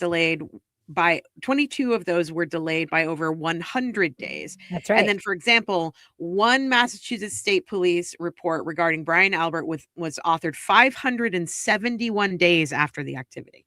Yes. So that's that. Because he remembered exactly what happened in that conversation almost 2 years later. Right. Okay. So a significant issue. Make this bigger. Make this bigger. Oh, it's May the 4th. Oh, it's like probably Jessica Hyde's favorite day, right? May the 4th be with you. Isn't she like a big like Star Wars person? Who knows? Okay, timely and accurate documentation of all investigative activities is paramount in a critical incident investigation. Prompt reporting completed as soon as practical after each investigative activity, and meticulous attention to detail ensure reports are free of inaccuracies and inconsistencies are fundamental to a thorough and precise investigation. Ultimately, reporting. A significant issue identified in the discovery materials is the prevalence of untimely reporting. Many reports were completed substantially after the events they purport to document, compromising the accuracy and reliability of information. My review found 60 documents with with report creation delays of 7 or more days, a further 22 of those documents showing a critical delay of over 100 days, and then the chart below identifies the investigator who authored the report, the supervisor who approved the report, and the file name. I don't know if you guys can see this, but it's basically Buchanan, Tully, and Proctor all over this report. Can you guys see that report? I know it's kind of small. It's real small, but that's okay. Their screens are bigger than ours. Just so folks know, the interface for the StreamYard is that like I have a like 20-inch monitor in front of me. Our StreamYard fills this much of it. So when we share a document and only we can see it, it's this big. So yeah. Let me see if I can make this. That's better. That's better. Okay. So look at you scrolling across. This is like the Ken Burns video effect in iMovie that you just did with a slow scroll. I know, right? Do you see? Look at these numbers, number of days though. 107 down here, but look at how many of these are over 300. What's the one on top? Days. The one on top is the 3 MSP report interview of Richard D'Antuono, case number 220 or 2022 blah blah blah blah blah. Date of activity 129, date of report 129 2022, date of report 9/2/2023. 2 years later. Look at the Allie McCabe one right below that. 15 MSP report, Allie McCabe, 6 pages, 573 days after the activity. So they literally, it was like, we need Allie McCabe. Let me go through my notebook. Look at these 3 right here. Brian, it's Allie McCabe. It's like this. They literally were like this. They like grabbed 8 notebooks ago because cops carry a notebook like this. They're required to keep them forever and, turn them over. They're using evidence in court and stuff. So they went back to that date and wrote a report based on the chicken scratch in their notebook and then probably embellished it with a bunch of stuff that would suit the conviction, right? Would help with the conviction. These are main witnesses who testified in the trial. Sarah Levinson, 278 days later is when they first interviewed her. Sarah Levinson. Sarah, you know how you feel bad for certain people in this case? I don't feel bad for her. I don't feel bad for her or Julie Nagel.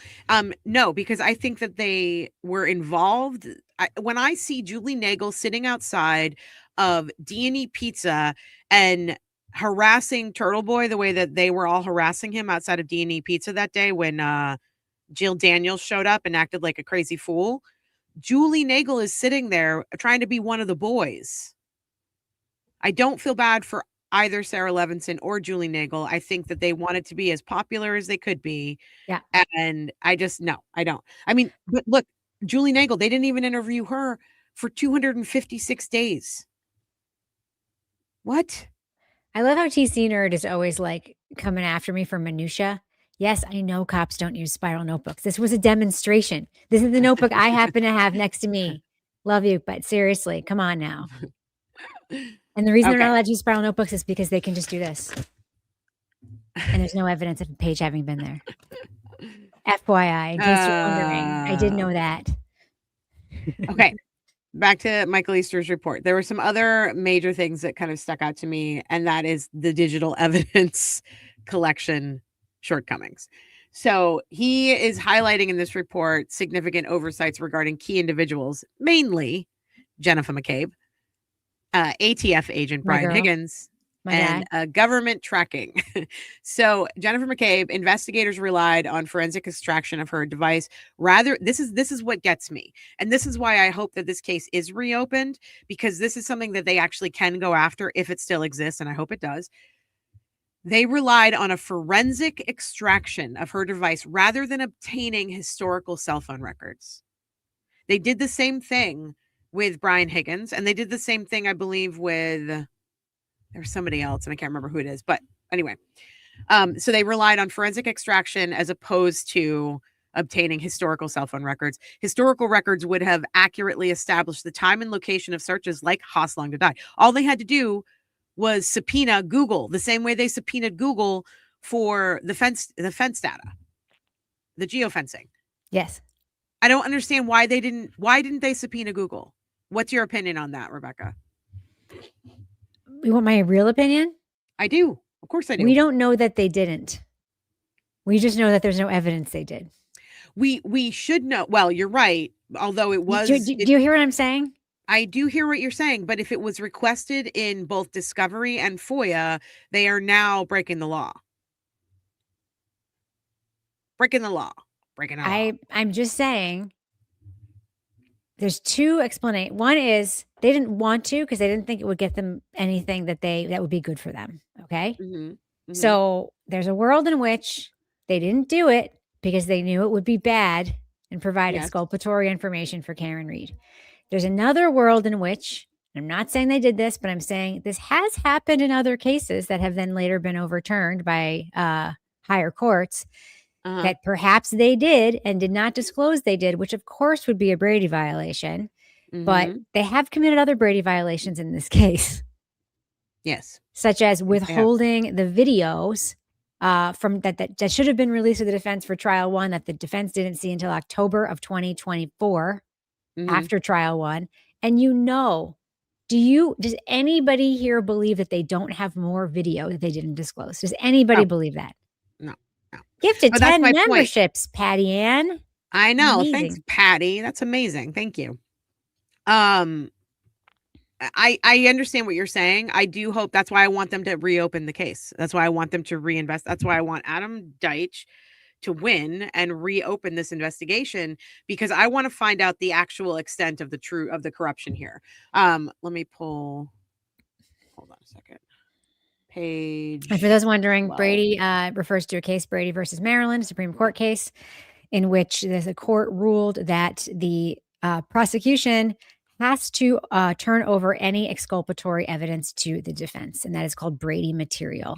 And a Brady violation is when it's found that there was exculpatory material that wasn't turned over.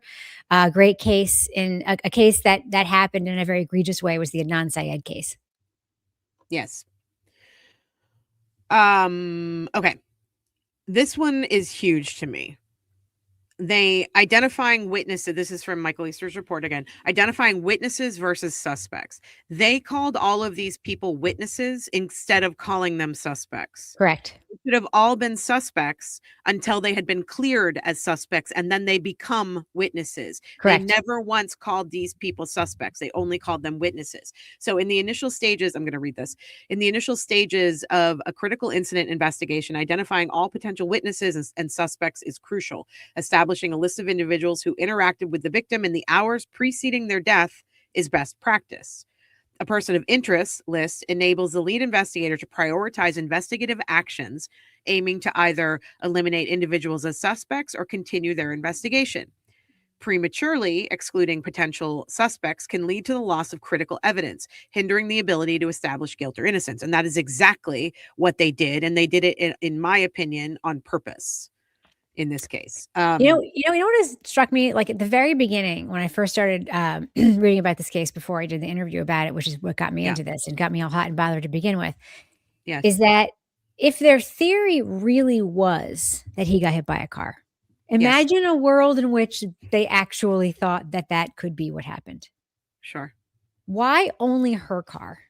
There were a bunch of cars there that night, a bunch of big burly ass cars, including whatever huge ass suburban type car that McCabe was driving, including a Jeep that Higgins was allegedly driving, like including Ryan Nagel's F-150. There are a bunch of big ass cars there. So if they really believed that she was hit by a car, why not do any work to eliminate all the other cars?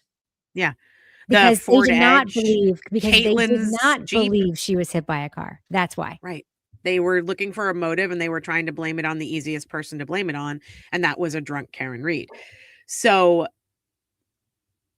Michael Easter goes on to say, hold on. What did Carrie say? Ryan Nagel was with the crowd attacking TurtleBoy, but testified in a pro-Karen way. So weird to me. I guess since Ricky and Heather were there, he couldn't lie, but interesting. Ricky and Heather were there. He couldn't lie. He and Heather are now broken up. So Heather has no incentive to do anything but tell the truth. She doesn't give a shit about any of these people. Also, what they're referring to about the crowd attacking TurtleBoy is that Ryan Nagel appears in the video outside D&E Pizza where, what's her face? Jill Daniels gets out of her car and comes at him like a banshee out of the fog. And my favorite part of that video is Aidan going, "There she is. Here she comes." My favorite part is when someone drives by and goes, "Colin was in the house," and he goes, "Yes, he was. He was. Yes, he was." Anyway, so Ryan Nagel was there with the punks on the bench, and but he was locked in. I'll say that the thing I like about Ryan Nagel is, despite whatever his relationships with these people are, perhaps he doesn't actually buy. Maybe he really, really thinks that Karen hit him or there wasn't a conspiracy. So he's just saying what he saw. Like he's just saying what he saw. And it's like, I guess he's not afraid of Colin. Yeah. What my alternative take on a situation that they never looked at any of the cars to try to eliminate them. Yeah, I just thought of that. I did. I literally just thought of that. There's just no evidence that they eliminated any other cars. Let me, hold on. We have to play the video for a second. Just a little short bit of the video. It's the best. It is the best. It's my second favorite thing that has ever happened in this case. This is microdots. Even though I'm very comfortable saying that TurtleBoy was a complete instigator in this situation. That being said, yeah, he was someone instigated against him. He didn't have to play along. He did. No. That's his personal brand. God love him. And it created some of the funniest content that's ever been created around this case, aside from Higgins calling JFK and James and pretending to be Kevin from South Boston. Kevin. You're hot. You're wrong. You're wrong. Okay, let me pull up. You got to get the car driving by. You got to get that part. That's the best. I think this is that's a really long video. I don't want to play the whole video, but I'm just trying to find the best. I want to pull up TurtleBoy's channel, but it's like in the middle. It's like 2.5 hours long or something. I know. The day after it happened, it's easy. That moment's easy to find though, because here's a lot of video from the end from the TJ Maxx parking lot. The day that it happened, I showed the video to Kevin. This is like I remember. This is what it was on the readathon. Yeah. And the yes, he was Colin being in the house thing was also his favorite moment of the video. It was great. Yep. Do you think I remember I remember listening to that episode and I immediately I actually stopped the episode because I hadn't seen the video yet. And I ran over and found the video. And that was before you were my co-star in the readathon? Oh yeah. Yep. By the way, the readathon was our audio podcast that we had on the Crime Writers on Patreon where I talked about the Karen Reed case. And you can listen to all of those old ass audio episodes now on this very YouTube channel. Just look at the readathon playlist. They're all audio. There's no video to go with them, but I'm sure that I put a dopey title. There we go. There we go. Oh, she left. She's gone. I really appreciate you all telling me to drink water. I definitely needed to do that. You left. There you are. So stupid. I hit refresh and I was on the wrong tab. Christ. By the way, I want to say happy birthday. I think it was Cindy who said her birthday was today. Oh, happy birthday, Cindy. And then somebody said it was their anniversary today. Happy anniversary. Oh, okay. Here we go.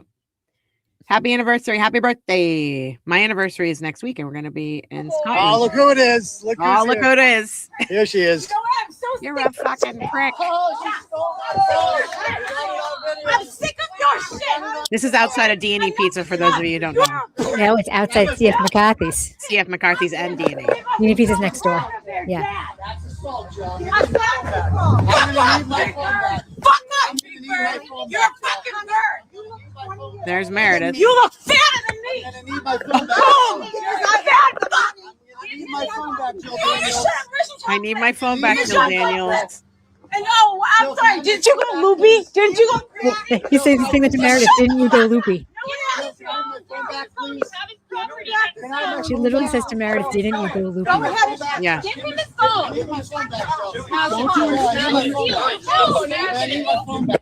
This is the chaos. Okay, so that just happened. All right, now he's got his That phone just back. happened. That just happened. Piece of shit. I have wrinkles. I don't care. But guess what? You get too much sun, Jill. You have a You great are a eye. prick. You're going to jail. And I cannot wait. And guess what? You're going to be without a boyfriend because this prick is going to jail. I mean, Okay, so Okay, don't even worry about it. She's not worried. This is a track. Just let it.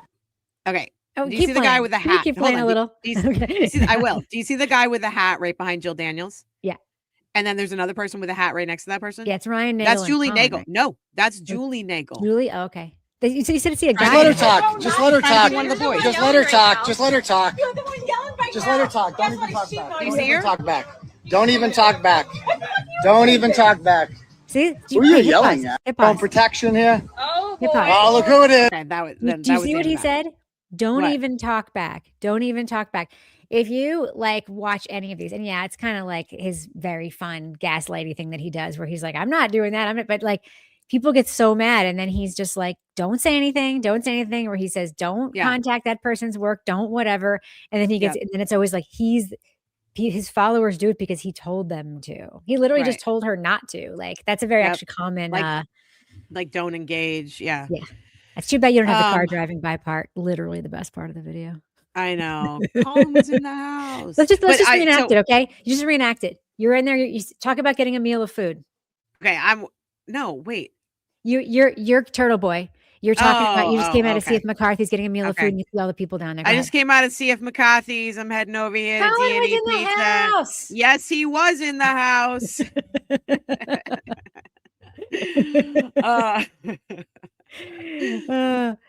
Oh, look who's here. Look who's here. Here she comes. It's Yes, Jill you can email me Daniels. something at crimewriterson@gmail.com. That's CRIMEWRITERS @gmail.com. Okay, back to Michael Easter's report. I don't even know how we went down that road, but we did. He said, my review of the discovery materials We haven't revealed watched it. significant... You know what? We should watch it every episode.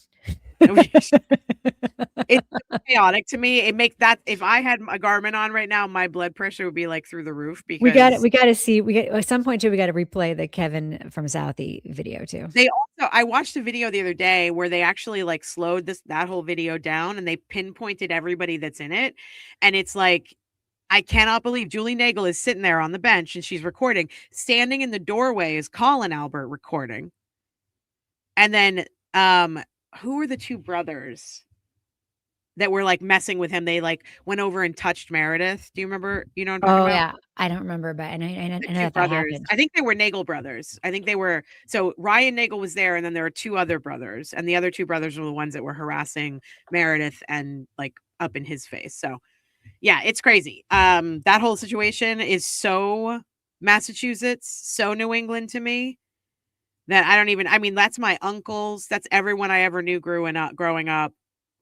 Those situations give me post-traumatic stress and I have shock in my body. Okay. Back to Michael Easter though. My review of the discovery materials revealed a significant deficiency, the absence of formal person of interest, witness, or suspect lists compiled by CPD, so Canton Police Department, Massachusetts State Police, or the Norfolk DA's office. Notably, Canton PD's January 30th, 2022 incident report designated Karen Reed as a person involved, and then in parentheses, suspect, and 10 other individuals at 34 Fairview Road as witnesses, not suspects. And here's the list: Jennifer McCabe, Carrie Roberts, Brian Higgins, Brian Albert Jr., Nicole Albert, Matthew McCabe, Caitlin Albert, Tristan Morris, Julie Nagel, Karen Reed. Notably, who's not on that list? Colin. Who else is not on that list? I say it again. I can't see. Jennifer, Carrie, Brian, Albert. Is Higgins not on the list? Higgins is on the list. Jennifer? Sarah Levinson is not on the list, even though Julie Nagel is on the list. That's right. Sarah's on the list, and Colin's not on the list. Allie's not on the list. But Allie just allegedly picked him up. She wasn't there, was she? But no, I mean, but it doesn't matter. Tristan Morris just picked up Caitlin. I don't think he was in the house. Maybe I'm wrong about that. Colin not being on the list is suspect. Sus. By the way, I have the JFK video queued up if you ever want to watch it again. Okay, we can watch it in just a second. The investigator's decision to label 10 individuals present at 34 Fairview Road as witnesses by January 30th strikes me as premature and detrimental. They did that 2 days after. Do you remember? I think of the timeline. Michael Proctor thought he had this whole thing solved within like 16 hours. That's right. Even though he didn't do a full investigation. Trooper Proctor, with Jennifer McCabe specifically. So we're going to pinpoint Jennifer McCabe and Brian Higgins. Jen McCabe, Trooper Proctor documented in an affidavit and other reports that McCabe made statements that she was at 34 Fairview Road during cell phone communications with O'Keefe and Reed in the moments before investigators determined O'Keefe's time of death. Investigators should have made it a priority to submit a preservation request or requested via legal process McCabe's historical cell phone records, which they never did. But even if, this again points to them not limiting other cars, even if they believed that Karen Reed hit John O'Keefe with her car, they would still want Jen McCabe's records in order to show the timing so they could better prove. Also to clear her, to clear a suspect, but they didn't call her a suspect. That's the problem. And it's interesting to me now to see Michael Easter's report where he makes this statement and he makes this big point to say, because these people were called witnesses and not suspects, this really fucked things up. Think about how much Jennifer McCabe uses that word. Oh, yeah. We're just witnesses in this case. It's a loaded word. It's a loaded word that they can use to prosecute TurtleBoy with. So, but they also could have been made aware that you guys aren't suspects; you're just witnesses. We're not going to make you suspects. So they were aware of that. Yeah, I think that's a word she uses on purpose. Okay. Investigators should have made it a priority.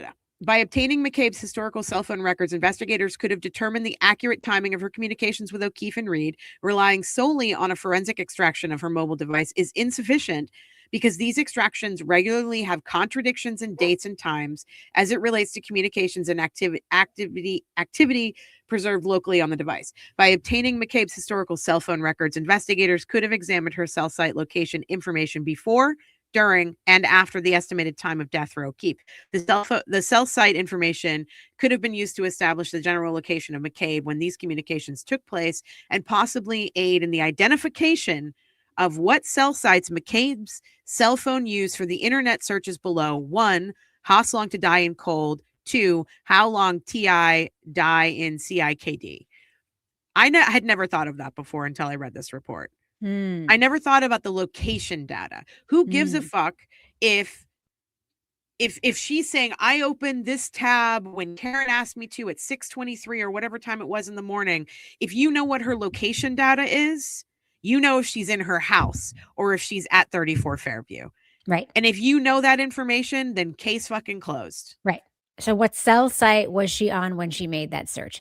Yes.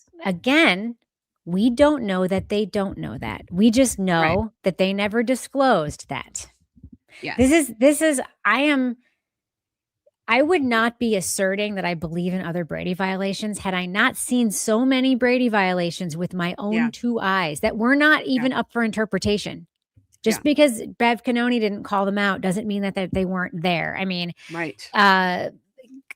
Colin Miller, my favorite lawyer expert guy, also paid attention to the Karen Reed trial. He tweeted a lot about the various Brady violations he witnessed. He is a dean at a law school. He's an associate dean and a professor at a law school, and he knows everything about the rules of evidence. I remember DMing him during this trial and being like, is it my imagination or have we seen like 4 Brady violations in this hearing today? He was like, oh yeah. Yeah. So yeah, definitely. I mean, they fought so much pre-trial about discovery. There were things that fell through the cracks, and it's hard for me not to look at it and go, they were fighting about these things in discovery because, well, there was a chain of events, and that was Massachusetts State Police and Canton PD were giving Lally the runaround for discovery every time. Because I mean, if you look at the emails back and forth, Lally's like, "Hey guys, still need this thing." And they're like, "Yeah, we'll get it to you, buddy." And he's like, "Hey, guy, I still need this thing." And so it's like they're giving Lally the runaround, and then Lally's giving them the runaround. The things are going to fall through the cracks when that happens. All right, let's get to really quickly Brian Higgins, Special Agent Brian Higgins. Really quickly is the new briefly. Yes, really quickly. Although investigators learned that Agent Higgins, present at 34 Fairview Road, had an independent relationship with Reed, investigators inexplicably failed to perform any standard investigative procedures relating to him. Inexplicably failed to perform. A crucial omission was the failure to obtain his historical cell phone records, which would have provided critical insights into his communications and cell site location information.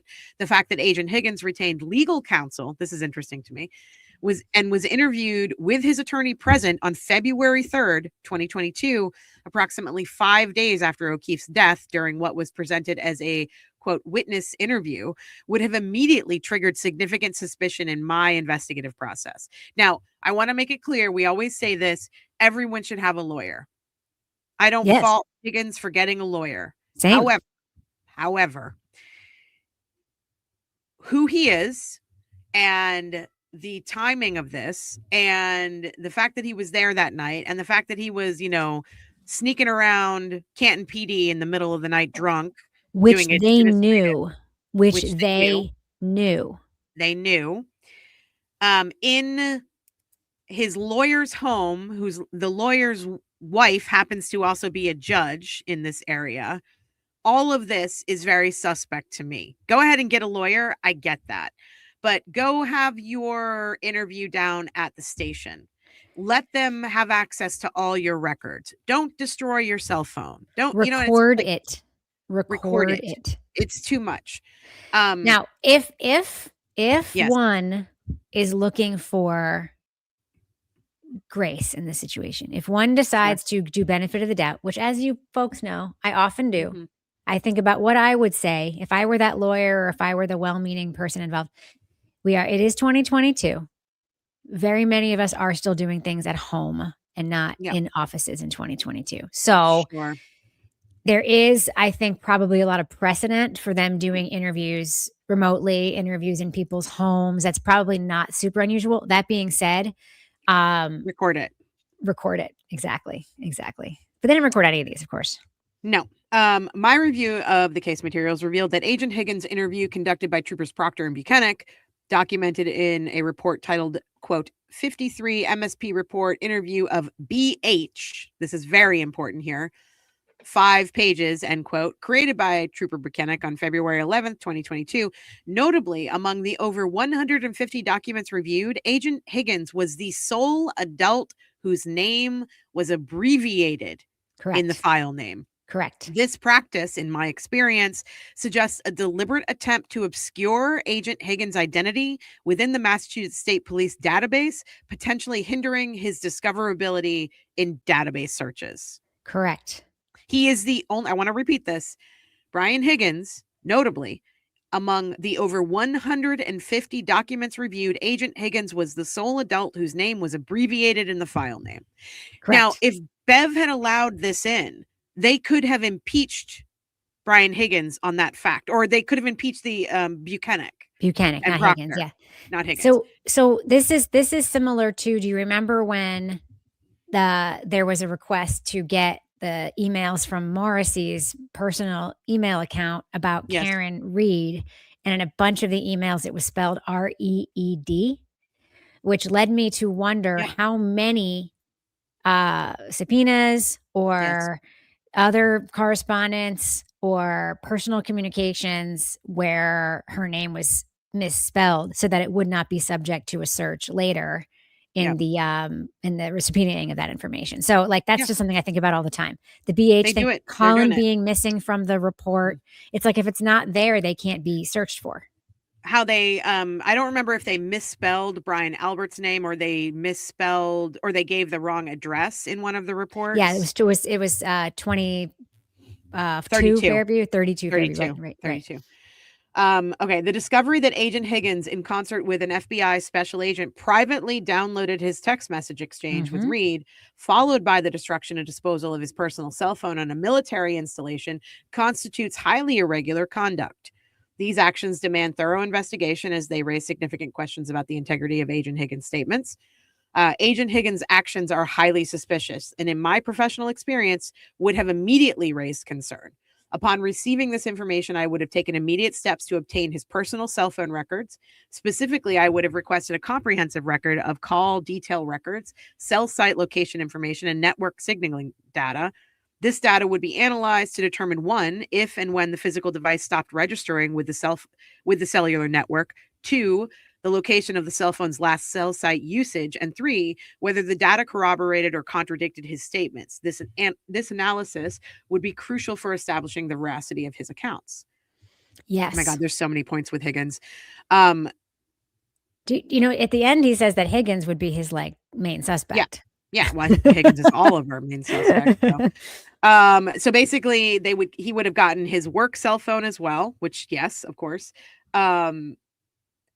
Let's see. Hold on. Okay, this is a good one.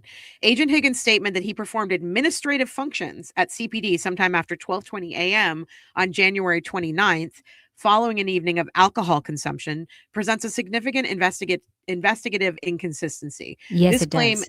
Yes, it does. This claim deviates from standard agent behavior. This is such an amazing point that he makes here. And I'm like, oh man, why didn't they do this? But this claim deviates from standard agent behavior and warrants thorough scrutiny.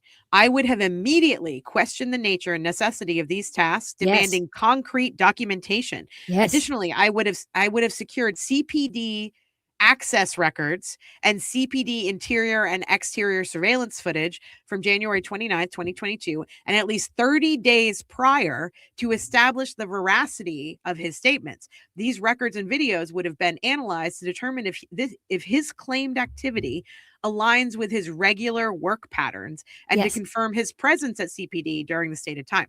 All of this that I've just read to you guys is to say, these are normal and standard practices to eliminate suspects. You know what this reminds me of? The whole. What? I went with Kevin Albert on a cold case to the Cape. Yep. What cold case? What? Show us the notes from that day. Yeah. Show us. Yeah. Like it's like. No, I think that somebody suggested a long time ago they actually went there to talk to Higgy, and I actually think there might be something to that. I think there's probably something to that. And I know that Helena Rafferty or whatever said it was related to this other case, and there's some like dispute about whether or not that's true or whatever. But like, you know who lives on the Cape in Sandwich? Higgy. You're hot. You're hot, Karen. You're hot, Karen. So I'm just saying, like, these are all. Like, Bev is sort of right. They probably do understand how an investigation is supposed to work. And they didn't do an investigation here. I mean, this jury did understand. I know. This jury was like, what are you even talking about? Like, where's the proof of anything? Like, they kind of did get it. Yeah. They also, Easter also breaks down that CPD, Massachusetts State Police, and Norfolk County DA's office, the investigation was absent of any kind of comprehensive investigative timeline. Of course. So, like, Reed was arrested evidence logs. or evidence logs, or chain of custody, or any of that stuff. June 9th is when Karen Read was arrested. And then before investigators had interviewed they arrested her before they had interviewed 3 key individuals: Brian Albert Jr., Julie Nagel, and Caitlin Albert. They hadn't interviewed those 3 people before they arrested Karen Read. 3 people who were in the house that night. They're just kids. We don't want to ruin their lives. Oh, for fuck's sake. I'm telling you, that's how these people talk. That's what they would say if you were asked. Just so people know, when I do the benefit of the doubt thing, it's very often, it's not because I'm giving people the benefit of the doubt most of the time. It's because I think about what I would say if I were lying in that situation. Yeah. And I would say, it was 2022. A lot of us were still at home doing stuff. We frequently interviewed people in private homes in 2022 because they didn't want to come to the office because of COVID. One of the other things that Easter did that I thought was pretty interesting is he did a technical analysis of Karen Read's Verizon records for January 29th, and he established the following timeline. I think you'll find this interesting. At 12:17, they were driving along Washington Street. From 12:33 to 12:37 is when her cell phone says that they are at 34 Fairview. Say it again. Where are you? I can't see it. I don't think you're in the document. Sorry. That's okay. I want to read along. I want to read along like we're in school. Oh, look at that. Cell So big. location. Yeah, I gotta make it smaller. Okay. That's what she said. So 12:20. What? Make it bigger. So there we go. Is that okay? That's better. Okay, so this is Karen Read's cell phone. He is saying that, let me make sure I have this right. Okay, Ruby. Ruby is snorting. Okay. Little mappy map. Yeah. Okay, this is what I thought was interesting right here. Okay. Determine if there was a cell site usage for Karen Read on January 29th at approximately 12:17. This was her Lexus traveling along Washington Street. And then at 12:32, determine if. Yes, determine if there was a cell site usage for Karen Read at approximately 12:32, consistent with Karen Read being at 34 Fairview. No, there wasn't. Determine if, right, there was cell site usage at approximately 12:42 at One Meadows. Not arriving, but being at, yes. Arriving would be closer to 12:36. Thanks, Nick Guarino. Right. Determine if there was cell site usage for 5 a.m. consistent with Karen Read traveling from One Meadows to Jennifer McCabe's residence, which would be, I think, about right. These were all very interesting questions to me. So his conclusions were that, and this is where I wanted to talk to you, because he is concluding that from 12:33 to 12:37, Karen Read would be at 34 Fairview. But I don't think that's possible if she connected to the Wi-Fi at 12:36. It's not possible. But also cell site, I mean, this is the problem, is everybody cell site stuff, it's like when you're all in the same town, it's not the world's greatest. This is something we know. This is why the data from John's phone saying he walked so and so steps is so much better than the. And here's the access distance. Can you see what I'm? Yeah, this is a cell site, so I can. Yeah. Yes. Yeah. And it's kind of a big area. It is. So this is a great map, actually. So Waterfall is down here.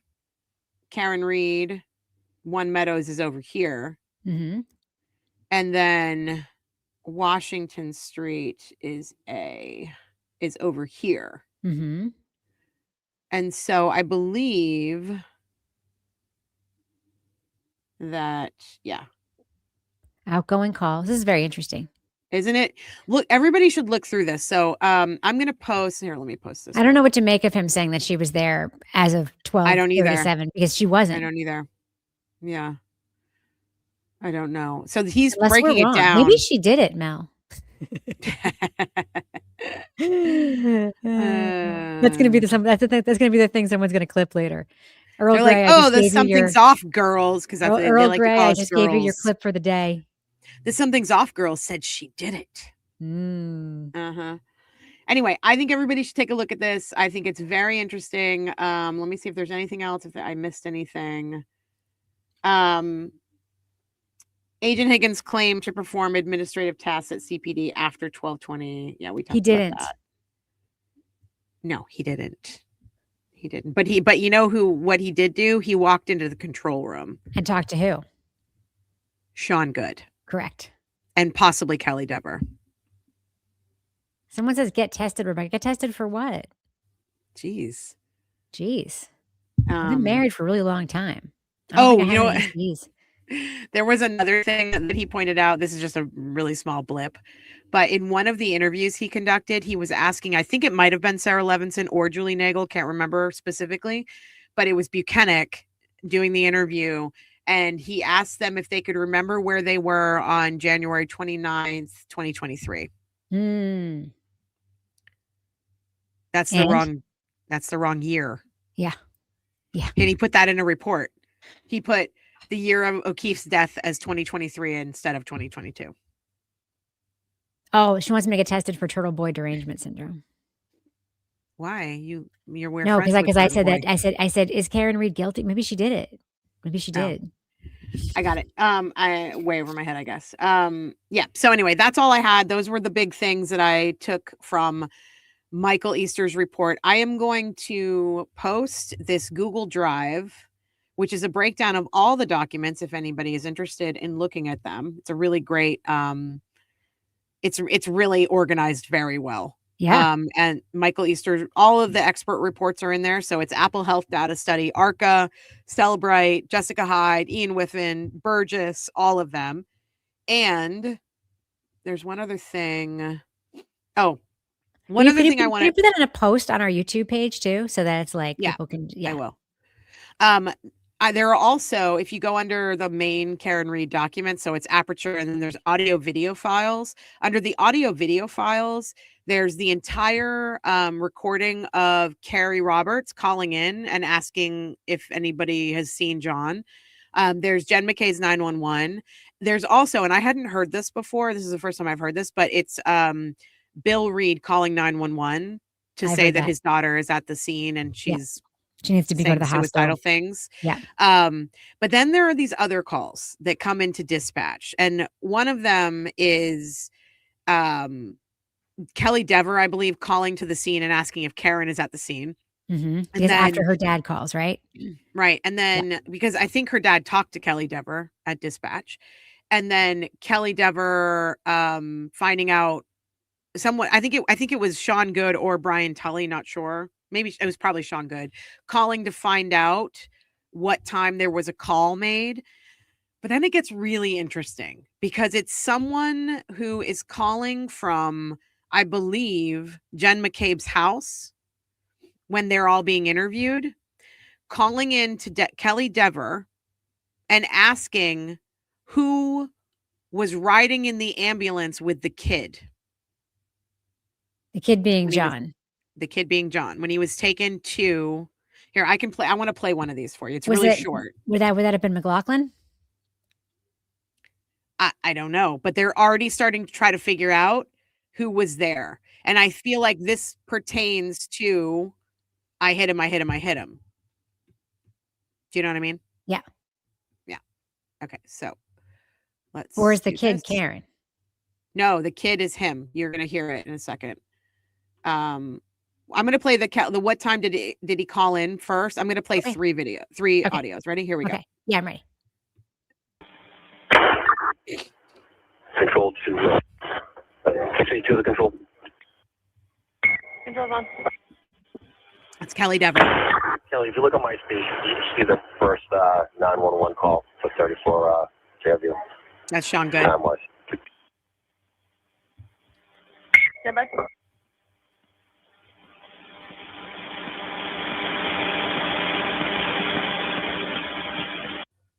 Okay, so that was Sean Good calling Kelly Dever asking what time the first 911 call was played. We've heard that one before. But let's listen to this next one.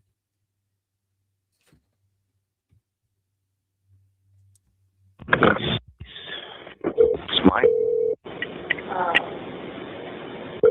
Can't picture it. I want you to pay attention, the audience, and obviously you, Rebecca, if you haven't heard this before. Yeah.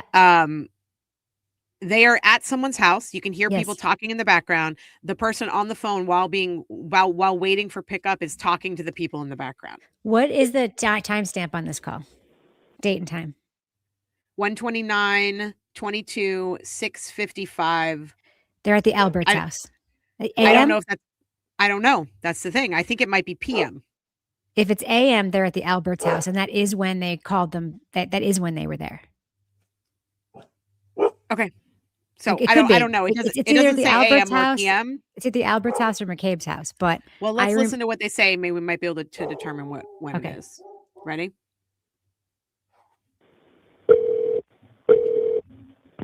Corporate Communications recorded by Dispatcher Merrick. How you doing, Canton PD?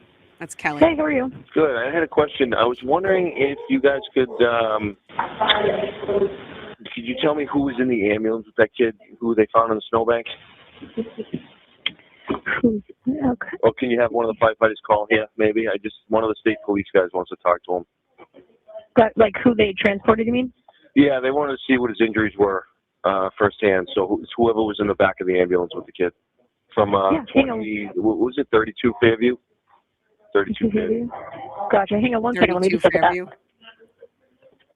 So just for the record, Rebecca, if they are at Brian Albert's house, he just said the wrong address. Whoever this guy is, I don't know who it is. Yeah, they also He- could. he- He also could just be at an office. It also sounds like office back chatter to me. I don't know where. I can't say for sure they're at somebody's house. Oh, I think that they're at someone's house. I think I think he says it or something. But anyway, in the beginning of the call, he says, "Hey, Canton PD." And then he says, one of the Massachusetts State Police troopers wants this information. So who is this guy? Let's hold. He starts talking when they're on hold, so we unfortunately have to listen to this.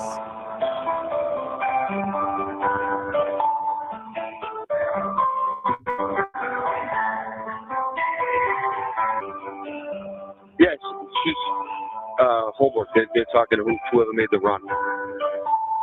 So it just needs to know who's in the back of the ambulance. We don't have any information for who he is, but I can give you the headquarters numbers for the station if you want to call them there. Okay. They might have that.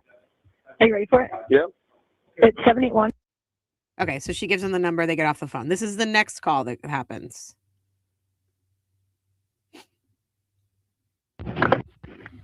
You have reached the Canton Fire Department. If this is an emergency, hang up and... What I'm gathering is whoever made that call was calling for Michael Proctor because this I have a question. Sure. What is this one date and time stamped? This one is 1/29/22 7:59. So this So is it about 0759? 0759. So it's about 15 minutes later. So After the first one was 07, not 06.5. 0745. So 0655, 0745, 0759.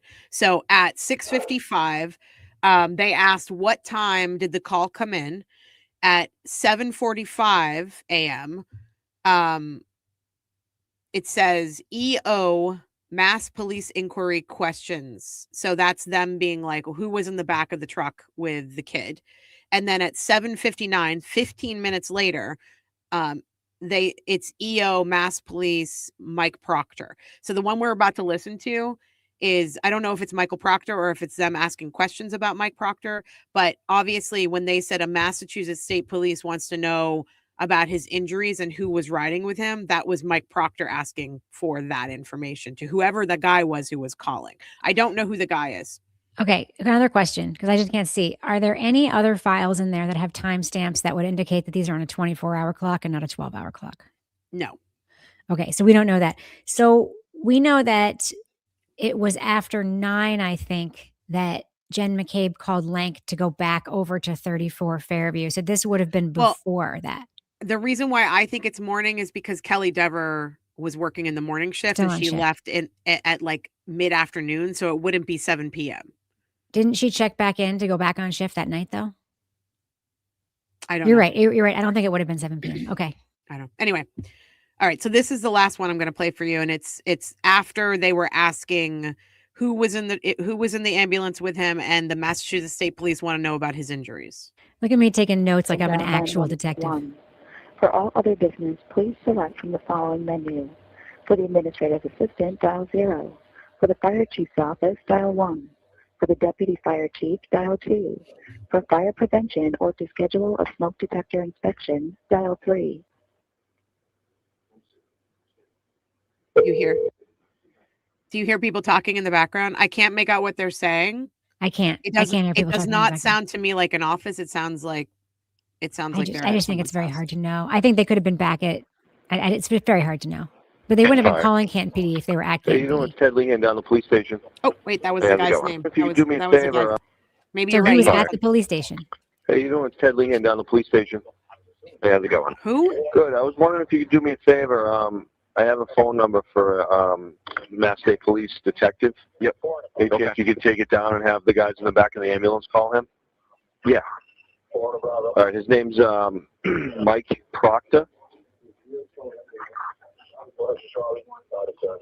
Yeah, he just wants whoever had eyes on the guy that got transported from Fairview. Okay. Yeah, all right. I'll let them know once I get back. All right. Thanks, bud. Yep. Bye. Have a good one. I just want to replay it and see if I can get his name again. Can the ambulance call him? Yeah. Station. Hey, how's it going? Good. Getting fired. Hey, you doing? It's Ted Lehan down the police station. Hey, how's it going? Good. Who? I was wondering if you could do me a favor. I have a phone number for Mass Ted State Lehan. Police detective. Lehan or Lincoln? Ted I can't. Lehan. He said Ted Lehan. I've never heard that name before. Let's look him up. Look at us, Nancy, during this. And this is John, I'm going home. I cannot babysit your niece. I need to go home. You are fucking using me right now. You're fucking another girl. You're a fucking loser. Fuck yourself. He was a Canton police officer. Lehan Ted was? Lehan, yeah. Okay. So anyway, I encourage you all to go through the link that we posted here. There's a lot of information, and maybe you can find something that we haven't found yet, or that. I'll find something. I know you will. I'm Nancy Drewing the hell. I'm Susan Simpsoning the hell out of this case right now, even though it's over. I would also suggest going through the Michael Easter report, because he kind of does an investigation for them, and breaks a lot of stuff down that they didn't do, and it's really helpful. I'm going to comb through the hell. I'm going to comb the hell through that shit. I'm going to come back tomorrow or come back on Monday with some like incredible revelations while you're on vacation. I'm sure you will. But if you do, you're going to call me and let me know, and then I'll come on with you, because I don't want to miss those kind of things. And I'm being serious. You better. I'm going to be like, you're not going to believe what band Proctor was listening to when he disconnected from the Wi-Fi. You told me the same thing when you went on vacation, that if anything crazy happens to let you know, and you would come on. So I'm telling you the same thing, and I'm going to hold you to that. Yeah, I came on in my slutty vacation dress. The Kelsey Fitzsimmons while Kevin was playing porn in the background. Mm-hmm. Yes. Oh man. Okay. Well, that's all I had for the Michael Easter. Oh, you know what? Actually, that's not true. I had a couple of questions for you. Okay. Because we're not leaving until I get to roll this JFK video at least one time. So. Oh, right. You go ahead and ask me your questions. Video. Right. Where did it go? Okay. What was the question I was going to ask you? The Brian Higgins thing. What do you make of the fact that Brian Higgins was the only one who was abbreviated? They were trying to shield him because he was a fellow law enforcement and a friend. But what about everybody else? Well, he's a Fed. Also, no, I just think it was like he was shown more respect than everybody else. I mean, they're friends, or, his friends with the Alberts, whatever. But Higgy is like, you don't want to get him in trouble, because not only is he blue, but he's a Fed. And he has nothing to do with this. So it's clearly an attempt to shield him. Very clearly an attempt to shield him. Or he's the actual guy who did it, and Brian Albert was the one that was like pulling those strings. But yeah, the assumption there is that Proctor would have known at that point that he was the one who did it. I mean, was that report written? Was that another one of the reports that was written later, or was that report written right away? Which one? The one where he's BA in the report. or BH? BH. I don't know. Yeah, it doesn't matter. It was clearly an attempt to shield him because you don't do that if you are happy to. I just saw it before my screen went black. I saw an owl theory comment. Yep. Martha Chapman, thanks for the $20. Very much appreciate that. Heard recently you're on to the owl theory. Yes, we are. Just think if you consider the family room location, there could be a blowpoke in the mix, and there's already words on walls. There are words on walls. I saw the photo of inside that Albert family room. So many words on walls. Yes. Listen, if any of you here have words on walls, it's okay. I have a Kentucky, New Hampshire sign in my kitchen. Whatever. I have some words on walls. It's fine. That being said, if you don't understand that words on walls aren't art, then that's the difference. Like that is the difference. Okay. I thought this was a nice comment. Was a blessing to see Rebecca on court TV during trial 2. Most guests were terrible. Thank you. Yes. And thanks for becoming a member. Bite my bits. Thank you. I like doing it. All right. I have another question for you. Why? Now this is like asking you to get into the minds of first Canton PD. Oh, I'll do that shit. And then CERT team, I guess, but mostly Canton PD. Mm-hmm. Why did they not treat the crime scene like a crime scene? Because they were showing respect to their buddy Brian. This is the thing. It's not just Brian. It could have been it could have been Kevin. It could have been somebody else, but they're also afraid of Brian, right?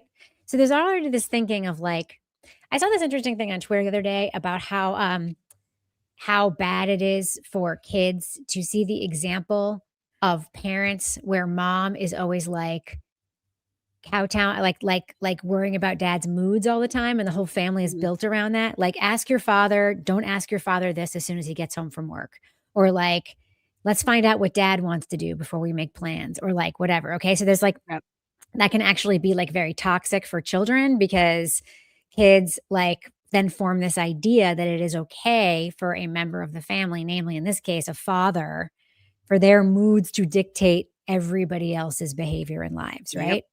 Yep. Brian Albert was that for this group of people. Brian Albert, people may have been great buddies with him, but there is a thread through all of this that he also elicits a good deal of fear among people. Like, it's like, if he doesn't want to do it, we're not. Do you think for a second, if Brian didn't want to have people over at the house after, if that was a Nicole thing and he wasn't in the mood, guess what? Nobody would have been at that house after, right? You just sort of get a sense that what he says goes, that he is the true patriarch, not just of his family, but of his whole like circle, right? Yeah. So why would you unnecessarily upset him when you're already going to give him the benefit of the doubt? That's why. It's not because they, I think, immediately thought, oh, he definitely did it, let's shield him. Even if they thought he did it, they probably wouldn't have searched his house right away. Because why do this? We could be wrong. We don't want to poke that bear. So do you think that is that narrative for them was sort of the catalyst for all of it, for the way this investigation went, for all of it? Because it's like, certainly the way it began. Yes, absolutely. Is that why they didn't get historical phone records for Brian Higgins and Jen McCabe and all these other people? Is that why they didn't subpoena Google? Is that why they didn't interview people for 600 days almost afterwards? No. Is that why they did all this stuff? So no, that was the catalyst. The whys of the later stuff are because they did not want to take the risk of getting anything that would mess with the narrative that they planned to convict her on. That's why. So again, I'm just going to say it again. I don't know for sure that they didn't subpoena Google and get those records. I don't know for sure that they didn't do X, Y, or Z. Just because we don't know that they didn't doesn't mean they didn't, because they have a documented, proven history of withholding exculpatory evidence from the defense and from the world. And you'll see in the email communications, one of my favorite ones is Lally asking if stuff exists and them saying, no, that doesn't exist. No, there's no photos from the CERT didn't take any photos. And he's like, okay, thanks very much. That's it. Yeah. That's it. He doesn't push back.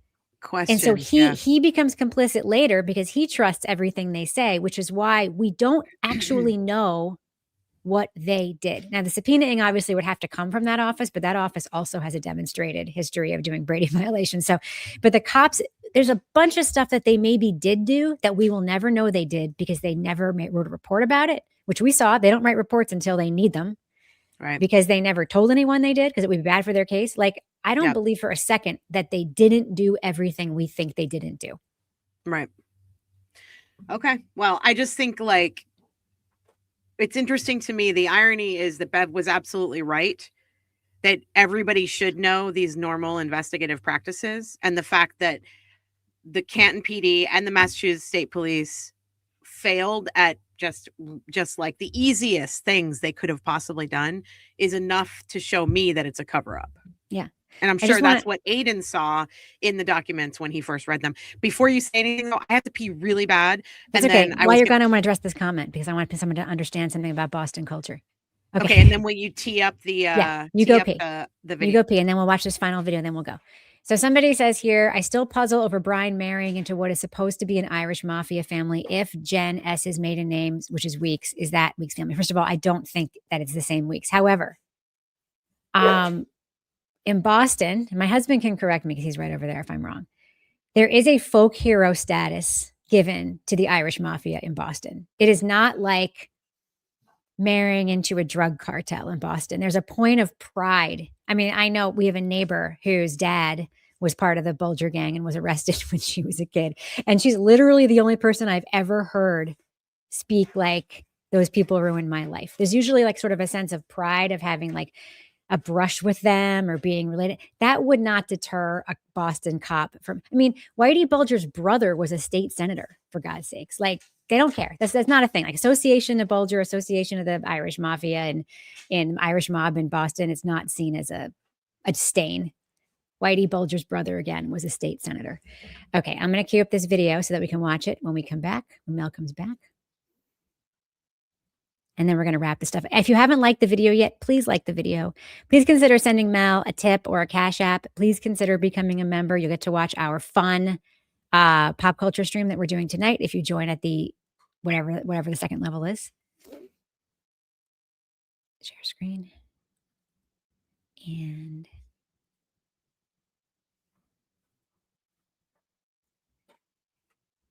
okay, here it is. I've got that ready to go. Senate president. Look at that. State Senate president.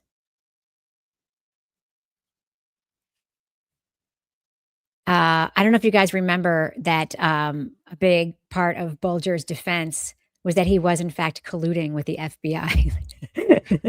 True facts. Oh, we're talking about Whitey Bulger, are we? Oh, because somebody asked that, and I just said in Boston, it's a point of pride to be associated with the Irish mob. Okay, you guys ready? Yeah. Okay, prepare for chaos. If you haven't seen this video, I'm sure most of you have, but you're live with JFK and James. Hey man, what's up, guys? Kevin from South Boston. What's up, Kevin from Southie? What's happening? No, listen, I appreciate the things that you two do, you and James, right? But let me ask you something.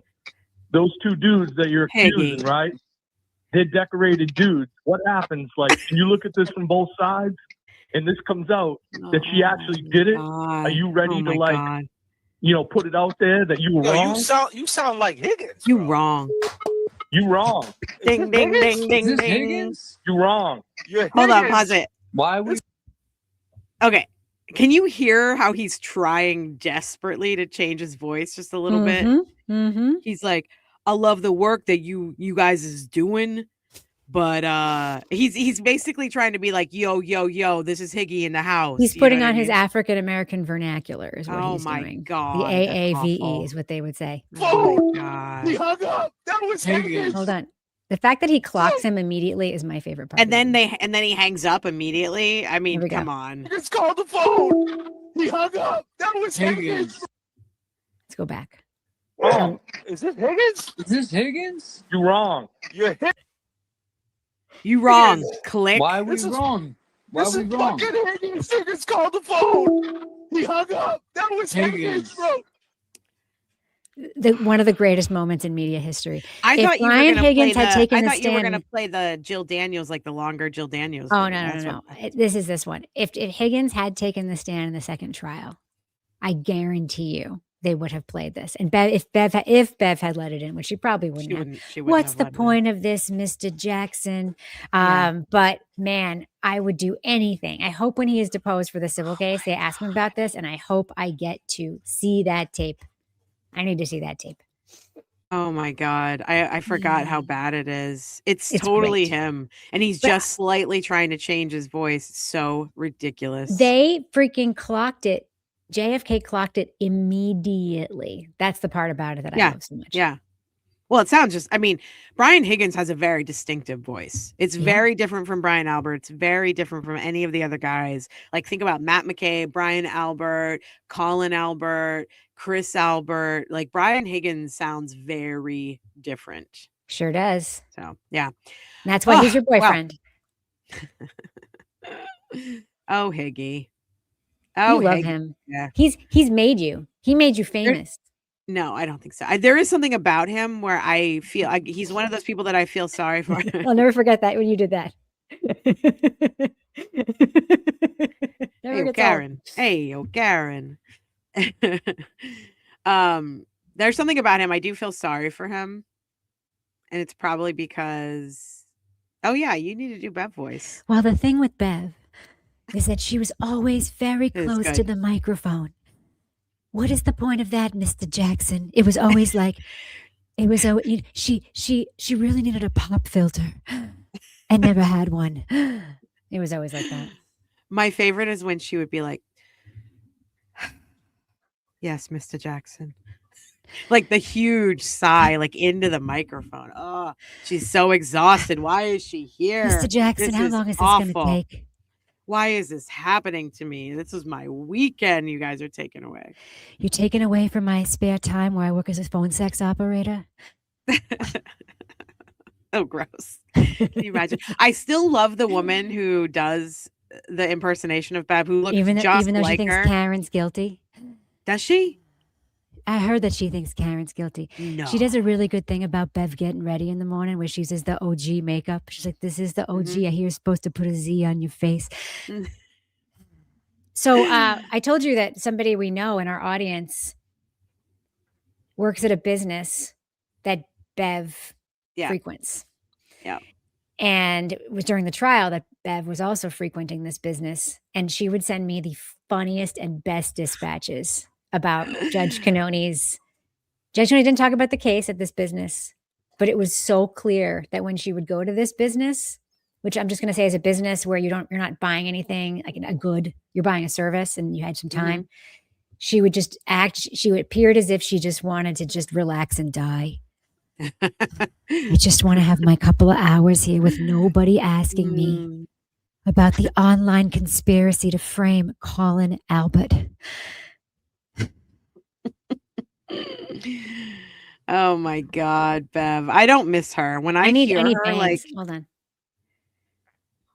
Wait, I was like, you don't have bangs. No, I'm gonna make them right now. There you go.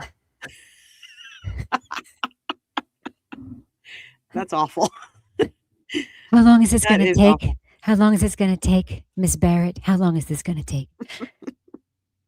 You wrong, Judge. You wrong.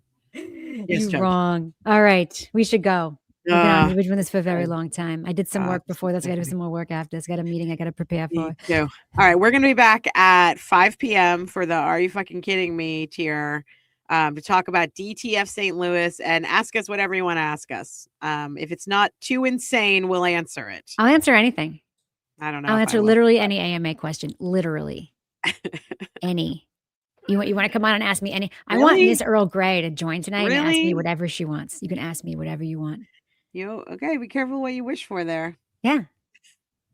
I'm just saying. It's behind a paywall. I'll do whatever you want. I know, but you know that people clip it, right? It's fine. You know, people clip it. Yeah. I can take it. No, I'm not gonna take off my clothes. Jesus fucking Christ. No, I'm not saying that, but I'm like, what if somebody asks you something that's really personal that you don't want to answer? Like I don't know. I have no idea. By that time I got an STD in college. Jesus Christ. That happened, by the way. I'm trying to think like off the top of my head, like right now, what would I not answer? Dude, you answered TurtleBoy when he came on and asked what kind of women you were attracted to. That's nothing. That's I know, that's but you answered question. that. You did that with so much grace. You were like, not all lesbians are the same, Aidan. Not all lesbians, Aidan. Okay, anyway, lesbian lives matter, Aidan. We've been here too long. All right, guys, Lesbian bye, lives matter. bye, Okay, guys. bye. I love you guys. We'll see you at 5:00, and I am gone until next week. I'll see you next week. All right, we'll see you when you come back. It is what is the AYFKR level? No, the Are You Fucking Kidding Me level is the membership level. There's 2 tiers. Yes. And by the way, the second broadcast this week for everybody is going to be on Friday, not Thursday, with my special guest, the incredibly sexy Kevin Flynn. We've already actually put it out on YouTube, so go ahead and click the notify me button and then come back on Friday. We're thinking around 10 o'clock that might change, so just keep an eye on it. Keep an eye out. Could be 10:30. Thank you guys so much for the super chats. Thanks for the We'll membership. be done Thanks by for being 4:30 here. though, because the jury's tired. And it's the weekend, and we got to get to the Cape. Bye, guys. Do you think that Bev Canoni and Higgy hang out? If we do, that's not something I'm bringing into court, Mr. Jackson. Okay. We love you all. We'll see you later. Bye-bye. Oh, I got to hit the button. Bye.